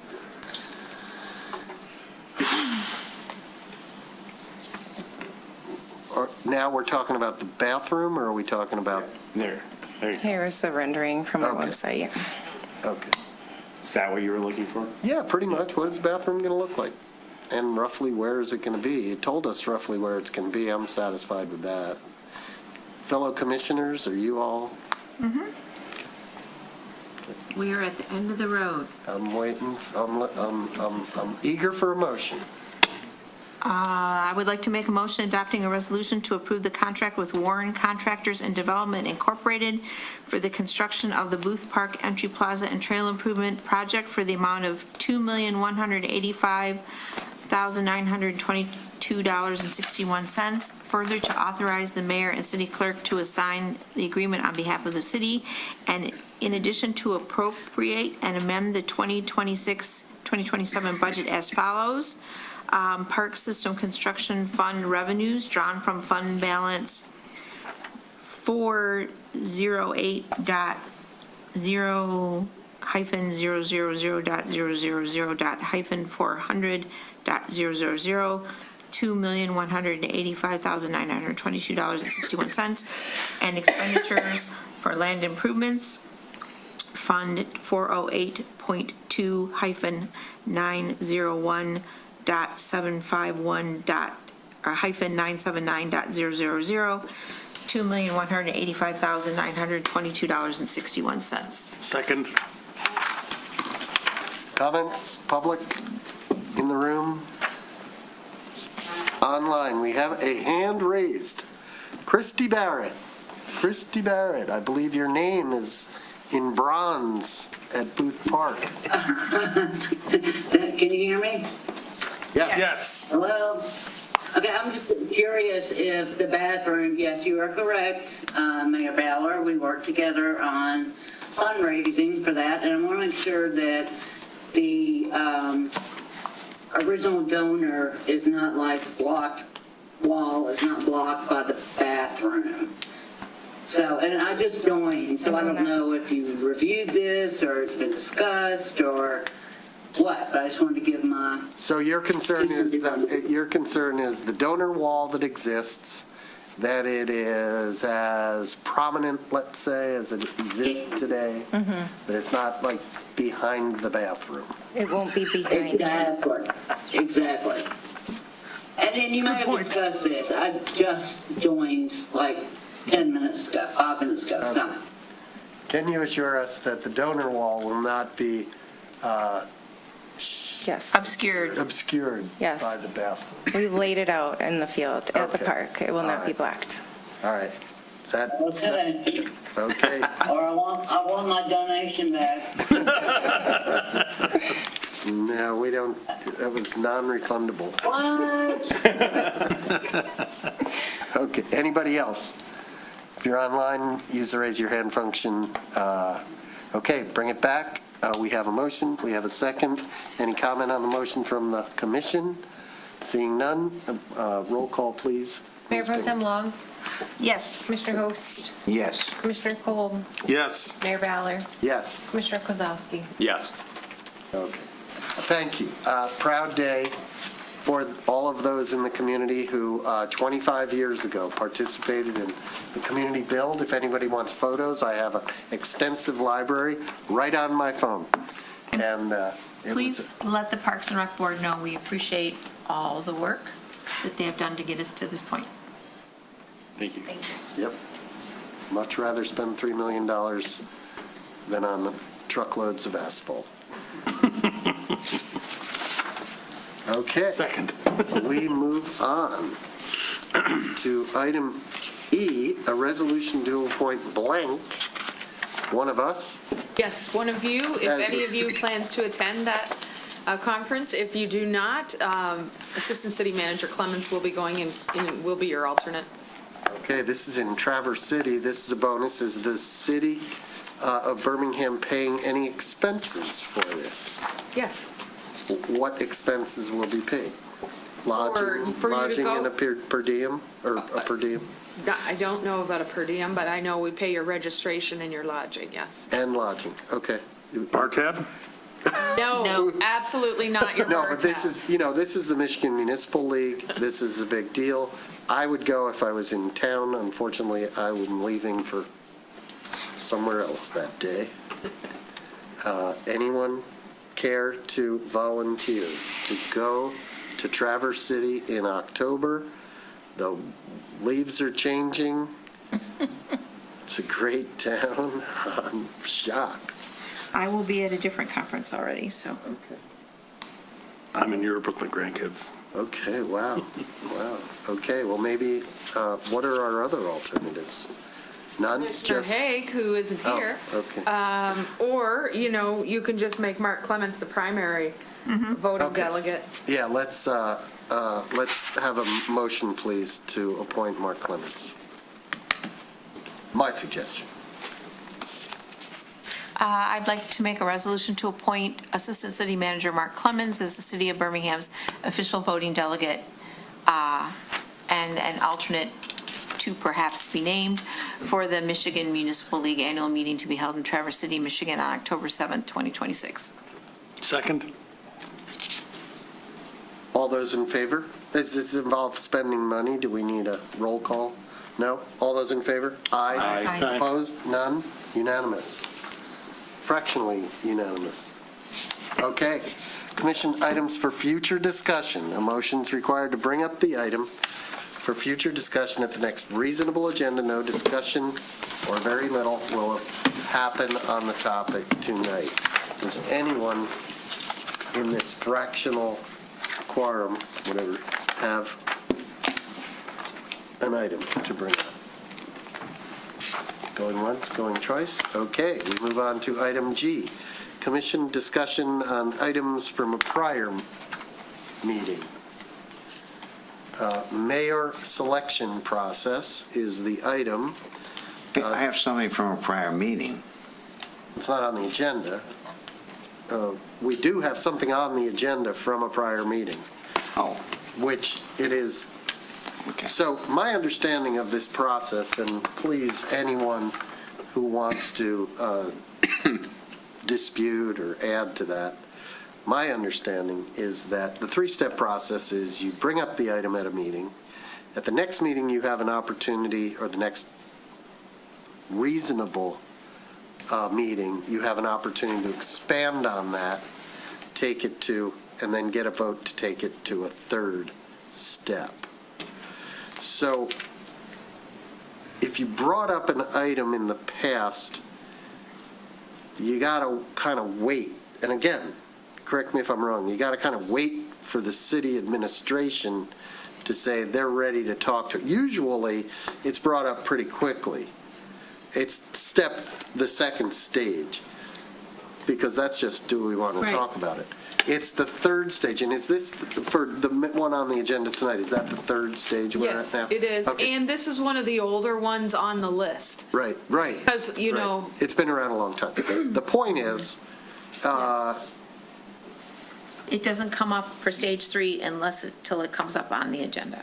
so if there's something you brought up at the last meeting, and for some reason, this is directly to what you're like trying to bring up something. If you didn't, you can't just randomly choose to say, I want to discuss this because we talked about it at a prior meeting. What is the item that you are desirous of talking about? Well, in February, we discussed the fact that these developers are not paying for the parking system or the public roads that they're using, which belong to all of us.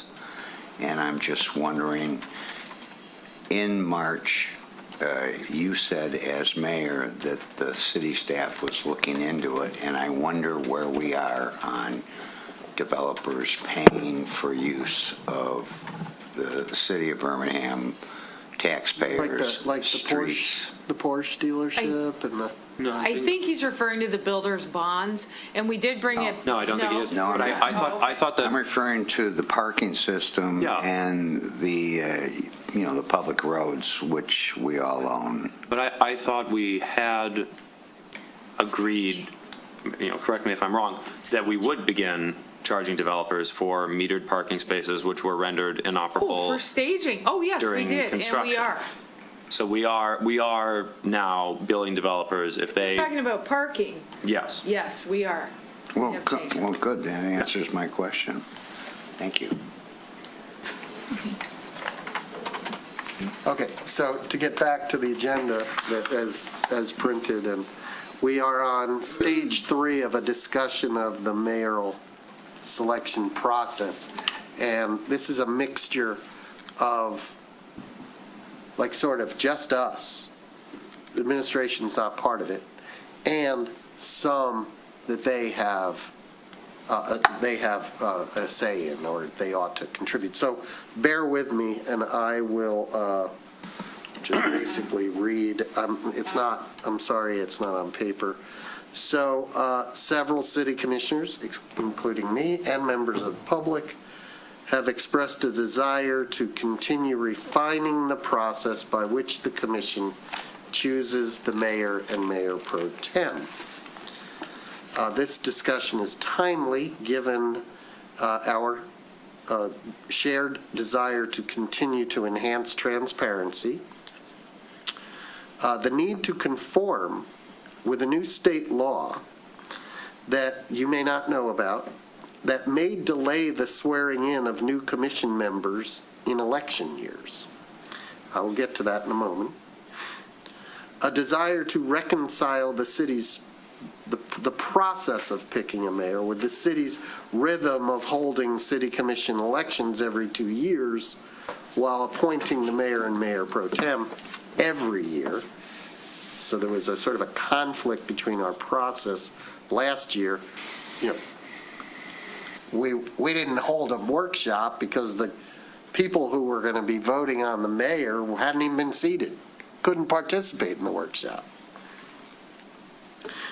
And the need to amend the charter, most likely, to move forward the date on which the commission holds its annual organizational meeting, which is now the second Monday in November, possibly to sometime in January of the following year, at least in municipal election years, because as the city attorney will explain to us shortly, this new rule says that when we vote in November, those people who get elected don't take office right away at the next meeting.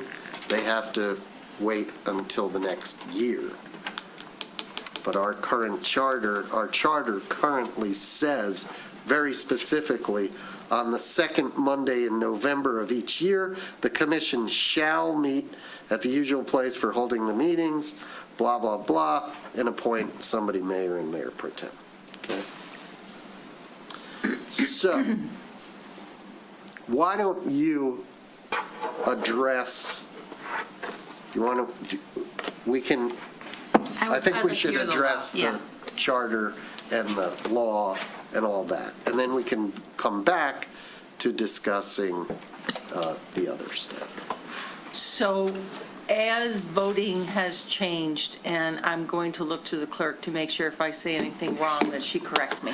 As voting has changed in the state of Michigan, it is taking a different amount of time for the ballots to be certified. Thank you, certified. And that is done by the county, not us.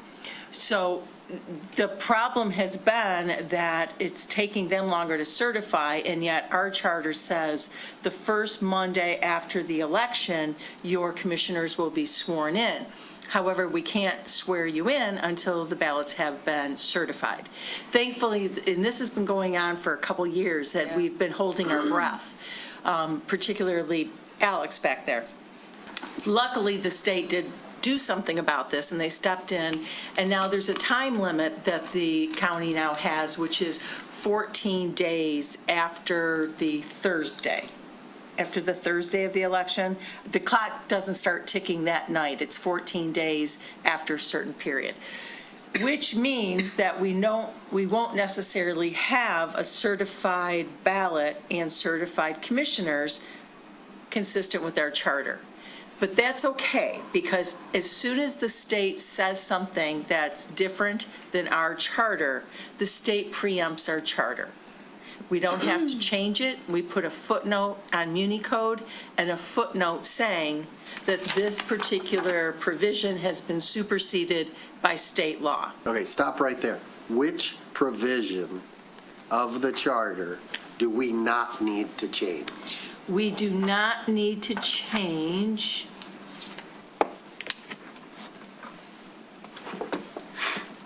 section, so it's chapter 3, section 4. Which says? At each regular election, there shall be elected commissioners equal in number to those commissioners whose terms will expire on the first Monday following such election, each of whom shall serve for a term of 4 years, beginning at 8:00 p.m. on the first Monday following such regular election.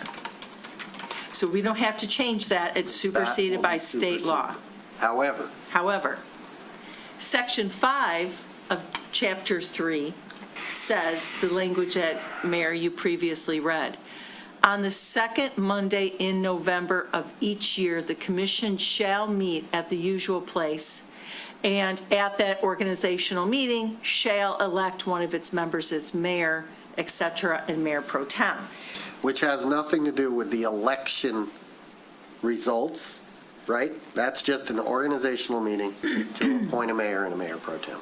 However, the And effect there's no is, state law that governs that. that is So there's correct. no state law that's going to supersede that and automatically move our organizational meeting to later. So in we the have to year. change it. Well, it's advisable. You could have Yeah. lame ducks voting on the next mayor.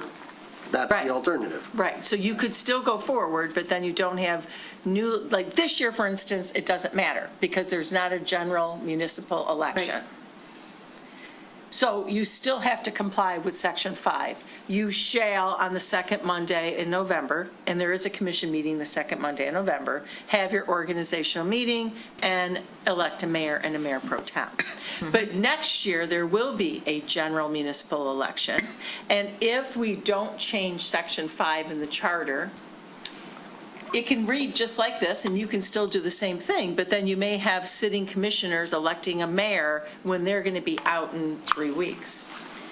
So that, Seems a little weird. Right, Well- and maybe somebody who's newly elected but not yet seated, they couldn't be named as mayor or mayor pro tem. Not that we normally do that with a new person, but Right. because Because they're not there. they're not there, you couldn't choose So- them. Alex wants to say something. Yes. It's December 1st is the start date, Thank you. December not 1st. January, December 1st. Right, but what we're saying is that to get the new, my recommendation would be to change Section 5 and go through the process of a charter amendment, which is laborious, to maybe be your second Monday in January, so that the new commissioners have a couple meetings to settle in. And get- what ballot would that be on? That would be on the November 2027 ballot. At the same time we're voting for these new commissioners, we're also changing the charter. Unless we were able to get it on the August, which we may have to get special permission for, but otherwise it would be in the November ballot. In any event, there's no urgency to doing that. There's plenty of time for you to investigate the legality, We will need to get started on the process in about January, February of 2027 because it is laborious. You have to approve the ballot. It has to go to the Attorney General. They tend to be very particular about ballot language. It goes back and forth a couple of times. So anytime we amend it, you have to approve it before we can send it. And then once the Attorney General's office approves it, it gets sent to the governor for approval. And then it finally gets back, hopefully in time to make it up to the county by early August to be on the November ballot. So we got about a year. It does take the full scope. So definitely January 1, we'd want to get started on this for sure. any, Commissioner Host?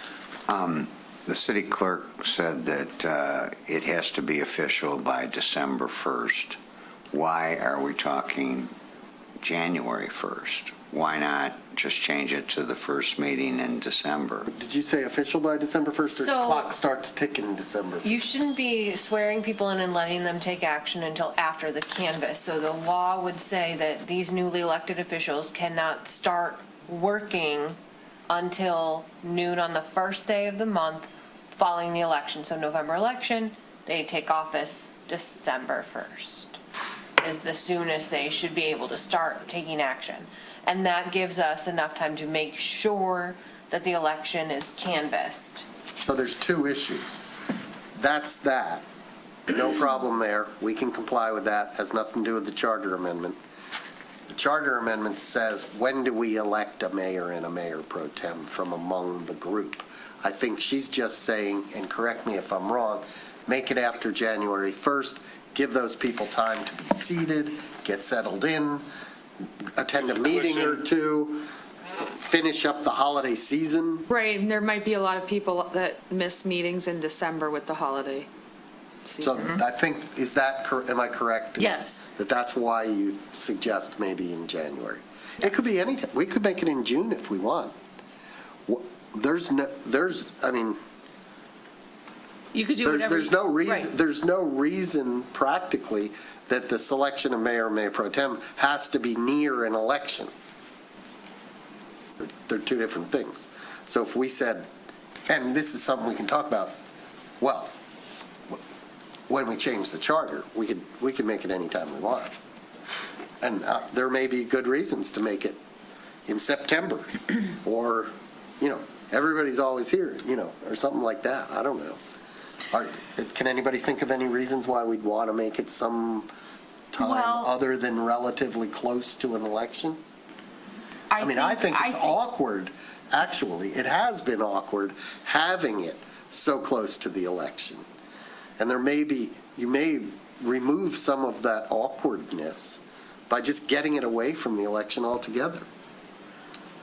Well, unless there's the rare occasion that the mayor is up for reelection and is not reelected, or the person who's mayor chooses not to run for reelection.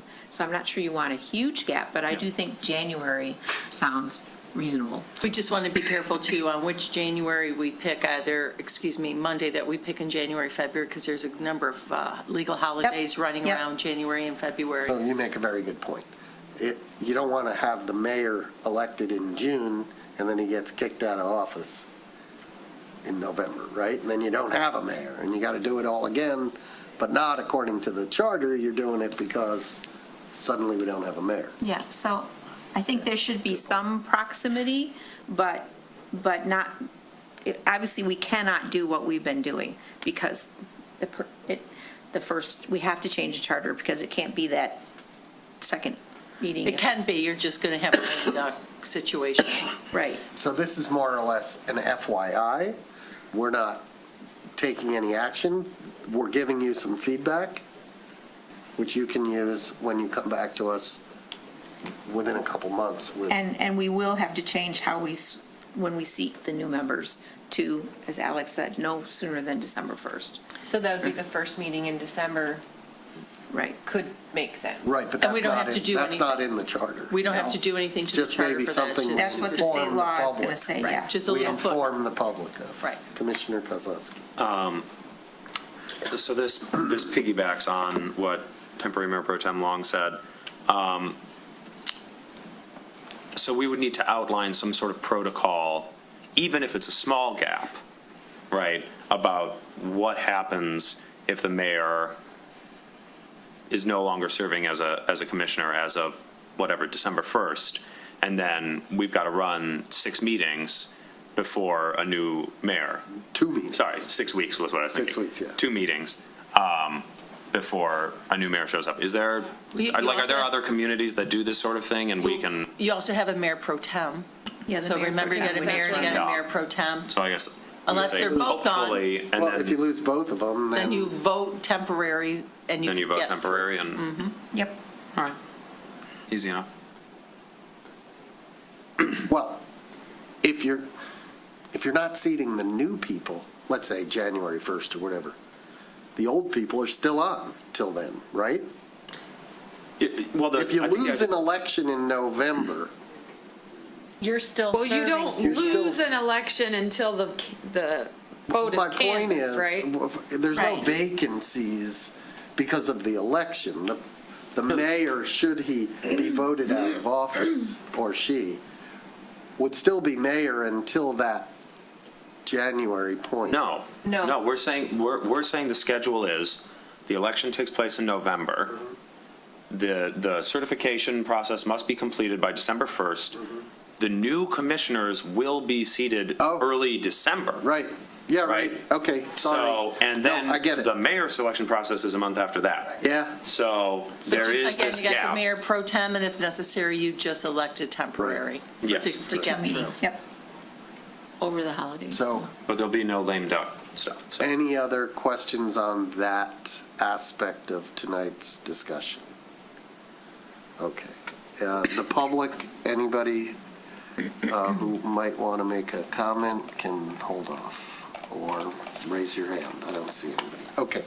Now, back to the commission for the things that we have to discuss. So, 2 years ago, in an effort to increase transparency and deliberate on the selection of mayor, mayor pro tem, the commission agreed to hold a workshop for that purpose just prior to the organizational meeting.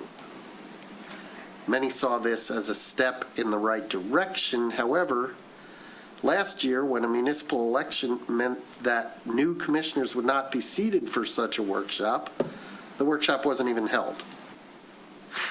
New commissioners were sworn in and immediately asked to participate in the organizational meeting. Furthermore, in retrospect, the compressed timeline the year prior of a workshop immediately before the organizational meeting did not, in the view of some on the commission and in the community, provide the level of transparency and deliberation desired. So, tonight, I would propose that we talk about considering additional measures, possibly to be included in our rules of procedure, that bring greater transparency and deliberation to the process. What are they? Well, there's a couple here that I probably wouldn't even consider now at this point, but I'll just throw them out there. Should we have written descriptions of the minimum duties of the mayor and mayor pro tem? Should we hold the workshop, or it could just be an agenda item, at least some number of weeks prior to the organizational meeting? Maybe, one meeting prior, 2 meetings prior, so that we can follow some procedure. Now, some possible things. Each commissioner might have the opportunity to indicate his or her willingness and ability to serve as mayor and or mayor pro tem the following year. That doesn't mean you're locking yourself into being a candidate, and it doesn't mean that if you don't suggest or say that you're willing and able to do it, you can't change your mind later on. It's just, maybe at this early meeting, a few people raise their hand and say, yeah, I'm willing to do it. Those indicating a willingness and ability to serve would have an opportunity to discuss their qualifications. And commissioners and the public, including new commissioners, possibly including new commissioners who have been elected but not yet sworn in, could question one another or comment upon the discussion regarding leadership. At the organizational meeting, of course, commissioners could further deliberate, would not be required to take into account the information provided in that earlier workshop. As I said, a commissioner who did not previously express willingness could do so at the organizational meeting. Somebody who had expressed a willingness could say, I'm no longer interested. And nominations for the positions would not be accepted until the commission had deliberated at these 2 separate meetings. You might say, we might formalize some of the questions that those interested in serving or being nominated might be asked and asked to answer. Why are you interested in serving? How would you describe the mayor or mayor pro tem's role? Which, by the way, the mayor's role is kind of spelled out in the charter. The mayor pro tem's role is so limited, it just basically says the mayor pro tem runs a meeting when the mayor's not around. How much time do you anticipate devoting to the job? What qualities do you believe are most important when in presiding over commission meetings? How would you handle disagreements among commissioners? And what would success as mayor or mayor pro tem look like after 1 year? We could come up with any number of other questions that we might want to ask, but I think the broad outlines of this idea is an earlier workshop Let's get it out there, who's interested, who's not, what are the qualifications, talk about it, then come to the organizational meeting and actually discuss that stuff and not leave everybody thinking, wow, the fix was in, which last meeting, it wasn't.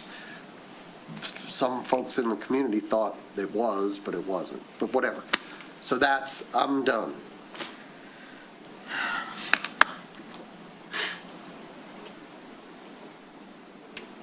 So you'd have to hold the workshop, the first meeting in October, then? If you don't want to do it, if we only do workshops at the first meeting of the month? It could be an agenda item. Okay. It could be like. Not a workshop. We're just an sitting here, it's agenda. only 9 o'clock, and we're essentially Well, having a workshop, Yeah, that's the second of the night. a rare meeting that it's not midnight. But, 2 in a row right now. don't jinx it. I don't have any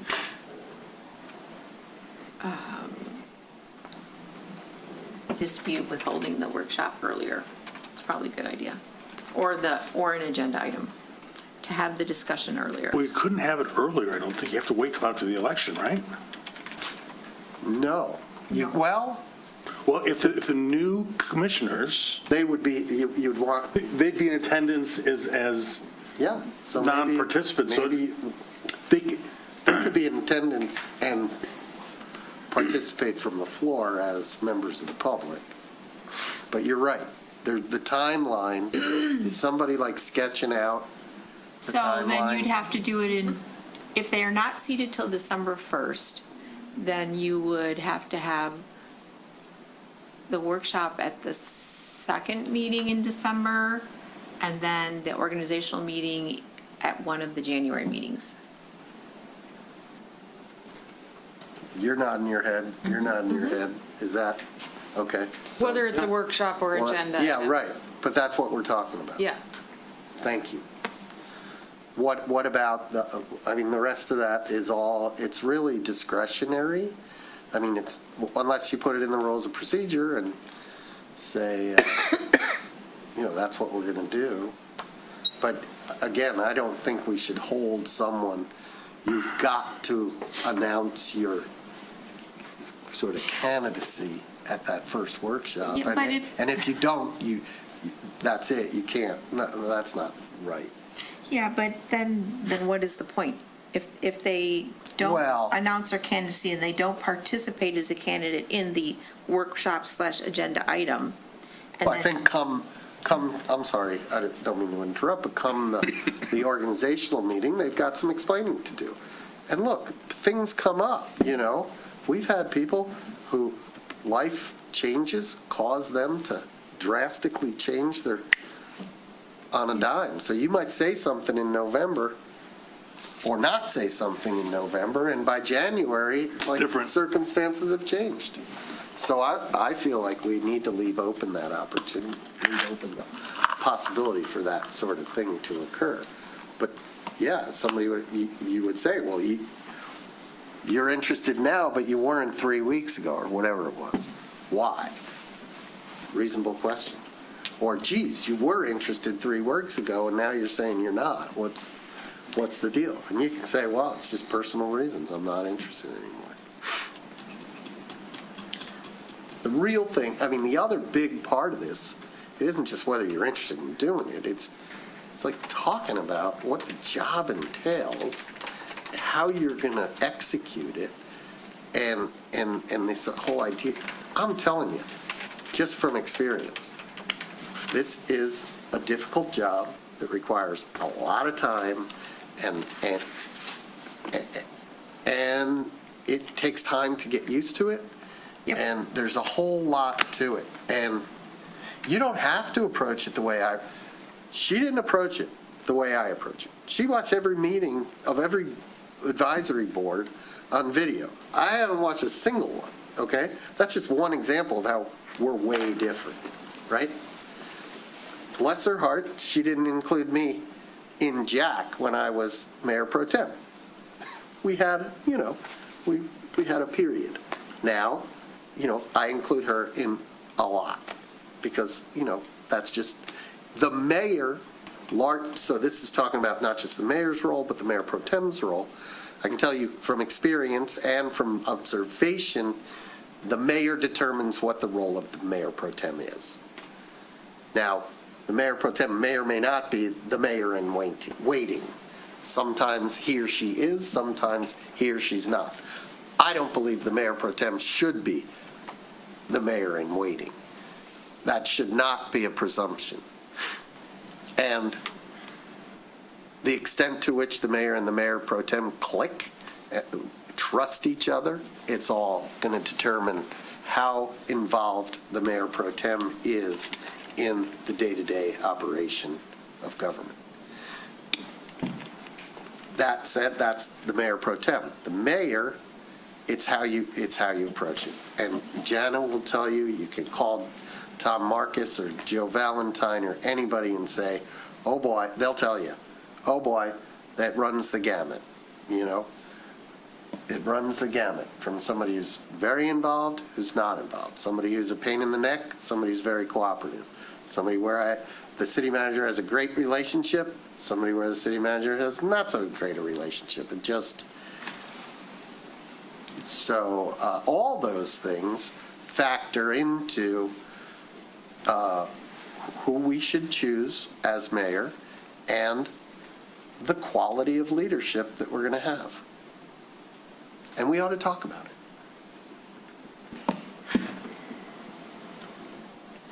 So I have a question. Punctuation. Period. Yes. So, and, temporary mayor pro tem Long kind of touched on this. I like the suggestions and I like the idea about the increase in the transparency. I guess I'm trying to figure out what exactly do we gain by splitting it up into a workshop and then an actual agenda item where we do the voting. We talk about it because it's very, may I answer? Yeah, please. We talk about it and we have time to think about it. If you do this organizational meeting with no prior discussion, or you only discuss it that night, it's not transparent at all. It's not deliberative at all. You think there's insufficient time to... That night is crazy. You have a bunch of people, there's all their families in the room, and everybody's taking pictures, and you have this long break. It's a bad time to be talking. Previously, prior to us starting this workshop process, older commissions did have sort of a mayor in waiting process. It's like,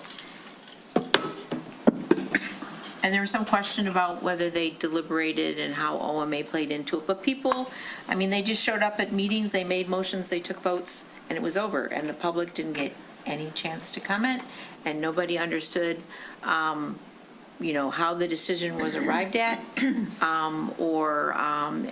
I will say that in some cases, it was reviewed as you've had your turn, now it's my turn. And they would just go through all the commissioners that were still seated. And since they were all seated 15 and 20 years in some of those commissions, everybody went through the list and I spoke with people who had served as mayor who said, quite frankly, it was my turn and I wanted it, but I should have never been because I wasn't good at it. And so it was more of an honorific than choosing someone who was going to be good at the job, who could put the time into it, and who could actually lead the commission. So we wanted to, get away from that, and we came up with this idea of a workshop to allow people to discuss their reasoning, to say who they thought would be suited or why you would be suited, and for members of the public to be able to ask questions and comment and make recommendations. I'm not saying it's a perfect process, but it is different than just showing up and making nominations and motions, which under the old method was the way the agenda was laid out, because there there wasn't any other opportunity for any broad discussion. With a lot of inappropriate phone calls going on in the weeks ahead, or the week before. Well, I don't know if you want to say inappropriate. I'm not going to say people violated OMA. I didn't say that. I said they were inappropriate conversations. Yeah. Lots of. Anyway, so if we do the staggering, though, we're going to eliminate everyone's family's going to be there and there's going to be taking pictures and stuff, right? That's all going to happen in December. That'll happen, yeah, when they're seated. When they're seated. Yeah. And then we're not doing this mayoral selection process until January. So I'm saying, even if you compressed it, you just said, it's going to be an agenda item, and boy, it's going to be a doozy. We're going to do all our deliberation, we're going to have periods for public comment, and we're just going to nail this thing out in one meeting. My preference, I'm just asking, My preference it's just to give people time to consider. That's what I think. I think it's important. I don't really object to it. It's coming up, I think about it, talk about it, and then a couple weeks pass, and then make the decision. It's just like, in a lot of cases, we know an agenda item is coming up, and we get access to a report in advance, we think about it, whatever. This is important enough that it's one of those things I think we ought to have some time.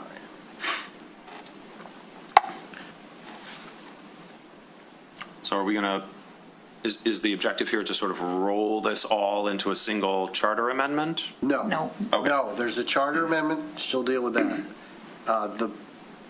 The point might be, to ask them to come up with language for an addition to our rules of procedure, perhaps. Yeah. If there's not a sense that we want to put it on the rules of procedure, we can just say, if there's, let's say, call it unanimous consent, that we will just proceed in that manner, and they will schedule those meetings, and we could say. We should document it. Okay, I'm open to anything. So I think to keep your process of the three-step process, where you're heading now, though, is to make a motion to put this on as an irregular agenda item with direction to staff, whomever that may be, to add language to your rules of procedure, taking into account everything that we just heard. I just don't want you guys to forget you need a motion now to put this on the agenda. Oh, okay. Because you're doing your three-step process. You want to stay consistent. Usually in the third step, you actually do the business, don't we? No. Third step is the business. Third step is, Okay. yep, we It's telling them definitely what to want to do this as a Okay. full agenda All item. right, okay. Happy to take a motion to, I don't know. I move that we direct city staff to place mayor selection process as a formal agenda item at their convenience, and provide suggested language to amend our rules of procedure to incorporate the potential cadence that we discussed this evening. Second. Okay, motion second. Do we have any comments? Are we unanimously, fractionally unanimously in favor of this? Marginally. Marginally unanimously in favor of this? All those in favor? Aye. Opposed? None? Excellent. Thank you very much. I'm very proud of this. Thank you. We have nothing removed from the consent agenda. We have communications regarding Next and the Community House. We have commissioner reports, a notice of intention to appoint to the Design Review Board, another notice of intention to appoint to the Historic District Commission, and another notice of intention to appoint to the Advisory Parking Committee. We also had a notice of intention to appoint to the City of Birmingham Community House Foundation Board of Directors. We have an update, and anybody in the public, you're probably not listening now, but you'll dial in to whatever time it is. It's approximately 2 hours and 9 minutes into our meeting for a report on the Dollar Tree at 33877 Woodward that was promised to you many weeks ago, and my sincere apologies that we have not gotten it to it until now. City Manager. Yes, well, we're just giving an update because people had asked about it. There have been concerns about a Dollar Tree going in, whether it was permitted at this particular address, crime concerns, et cetera. As I think we did mention at an earlier meeting, we did contact several local police departments to see if the crime rate went up as a result of a dollar store. It did not. At least that's what was reported to us. In this particular location, it's the former Save on Drugs location, and that is a retail location. It was built as a retail location, and the parking accommodates a retail location. And it is Dollar Tree that has applied to go in there. They have applied for all of their permits. I believe the permit has been issued. I don't know. I don't believe they've started work yet. But it is a retail use that is permitted there, and it has enough parking. Basically, the only things that'll be controlled will be, whether they have shelves blocking the windows, what the signage will be, et cetera. But it is a legally permitted use, and that tenant does intend, at least to date, to move into that space, and the permits have been issued. Okay. Any questions from the commission? I have a question or two. Are there any business types that we do not allow? Could a McDonald's open in Birmingham? There are regulated uses, which are a couple of weird things, such as bathhouses, tattoo parlors, and a couple of things like that. Tattoo parlors? That are regulated uses, yes. Meaning they would have to come for a special land use permit? For regulated use approval through the city commission. And there are uses in every zone district that are permitted uses, accessory uses, or permitted only with a special land use. This is just, so for instance, if you talked about a McDonald's with a drive, let's say there's a drive-through. Mm-hmm. McDonald's is retail. Retail would be permitted under the zoning, but they may not have enough parking because parking requirements are different for restaurant use compared to a retail store. And then if they had a drive-through, there are some cases where drive-throughs are not permitted, or they are permitted as accessory uses, and it depends. Okay, so I would submit, it was very interesting that you brought up tattoo parlors, because I would be willing to bet that when tattoo parlors were added to regulated uses, there was... In 1963 or thereabouts. Yeah, and only, Hell's Angels and former Marines who were abroad who came back with tattoos. And now it's like totally acceptable part of society. Likewise, dollar stores probably didn't exist the last time we looked at permitted uses or not permitted uses or regulated uses. And now all of a sudden dollar stores are a thing that get people all hot under the collar. So I don't know. I mean, we can't do anything about this dollar store. I'm not sure we'd want to do anything about this dollar store. However, I wonder if we ought to be reviewing the businesses that we require to have permission that are not by right. I don't know. Wouldn't that be included in the zoning review? Could be. Well, that's a good question. Yes. So I don't know much about dollar stores, but it seems to me that it might be extremely difficult to differentiate between something that qualifies as a dollar store and something that qualifies as other ordinary 5 and 10. Ordinary retail. We used to call them 5 and 10. Yeah, exactly, right. There's SS Kresge.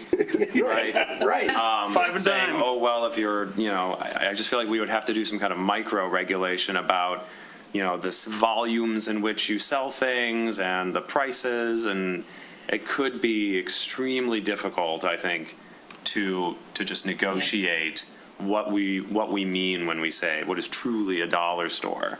Whereas a tattoo parlor, I think, you can kind of tell if somebody's doing a tattoo parlor. My guess is probably already has a dispensary. Yeah, we addressed that. We addressed that, but Oh, we dealt with that. Nick, you're here. Feel free to come up and contribute to the conversation if you want.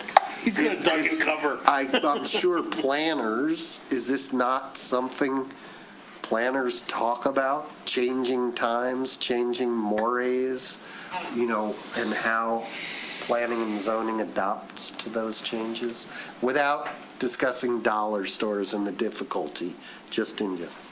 The answer is yes, and I actually think where we're trending in our current zoning ordinance update project is to be a little bit more general, because times change so quickly these days, retail environments, office environments, that the way we pigeonholed ourselves in our current ordinance, it's like 25 years old, is extremely unhelpful. So we're actually going the opposite way or a lot of people are going the opposite way to be a little more general, so that we can accommodate nice things that may not be specifically listed.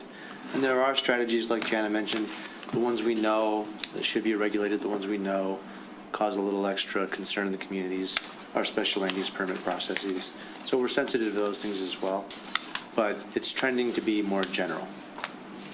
For instance, we used to list what type, retail, flower shop, gift shop, apparel shop, candy shop, all of these things, right? Fur shop. I think You're right. Fur shops. And so if you came in and said, well, I want to sell, I don't know, hats. Well, there was no hat shop listed, so you couldn't do it. It was, yes. So that's what the point Nick is making now, is that it's more general to say that retail is a permitted use. What was the use? Somebody called me a few months ago and said, boy, you guys don't allow this thing.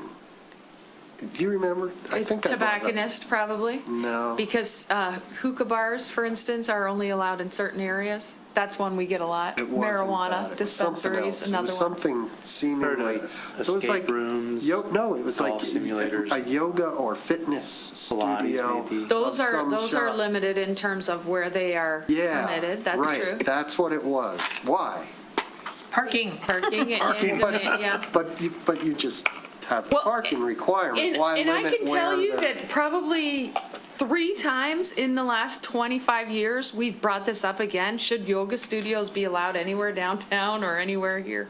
And there's always opposition to it because of the turnover and the traffic and the parking. So like 20 people go to this yoga class, but then 30 people are coming into this yoga class. And so we've never been able to, planning has brought it up before the planning board and the city commission in years past, and we have not been able to change that to allow it in more zone districts. Mayor Bono, that's something that I would say is a perfect example of what's changed over a 20-year period.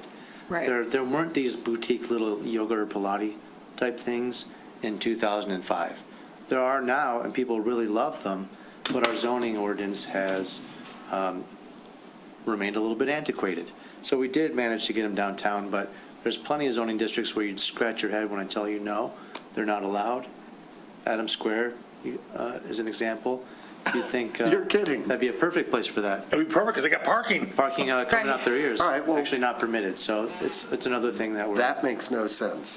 Does that make sense to anybody sitting up here? That's why our zoning ordinance update project is so important. So you will address things like that? I think confidently I can tell you absolutely yes. Okay, that's a new one on me. You got oceans of parking there that are not used. Mm-hmm. You could fill it up with something, cars. You could do another whole front shopping center. It's not enough parking. Daycare centers are another one that are, It's really hot right now, yeah. yep. Well, and speaking of PPPs, we had a provider of daycare interested in a PPP because the demand is out of sight. And it's costly to put one in a place like Birmingham. But the demand in Birmingham is huge. So if that's something we think is a public benefit for our young families, we might consider a daycare center as something we want to devote some space to. Anyway, thank you very much. Thanks, y'all. That brings us to Commissioner comments. Commissioner comments.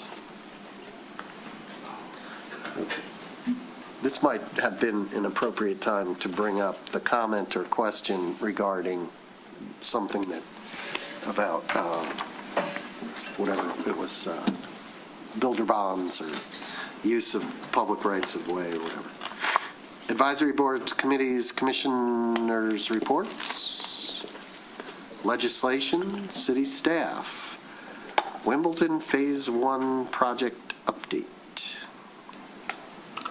There's just a very brief memo in there that says, as you know, we've negotiated and we've changed it. We're going to go with asphalt. And it looks like that's going to start just shortly after the Dream Cruise on the week of August 24th, I believe. And 2026 Cape Seal program update. That was just an update to say, as you know, the same contractor that did the Cape Seal on Wimbledon was also doing those 4 projects. So we were monitoring every tiny little step of the way, and it's going so far so good. And now we're just on a punch list. So Okay. Short-term rental report. there's not much to report other than Nick on the planning board side, that language is going, or to a public hearing at the planning board, or did it already? No, it's on the Next 12th. Yeah. 12th. Next week. Oh, yeah, Wednesday, and then it'll come to you. But we haven't had any short-term rental issues per se. We're still, of course, monitoring the different sites like VRBO and Airbnb, et cetera, to look for unlicensed ones, but. Okay. Well, information only, that's just information only. It's 9:22. Was it a before and after? Do we need to wait 9 minutes for you to win the bet? No, I believed in you, and you were spot on. 2 weeks, 2 times in a row. Blame me. Motion to adjourn. Second. All those in favor? Aye. Adjourned. We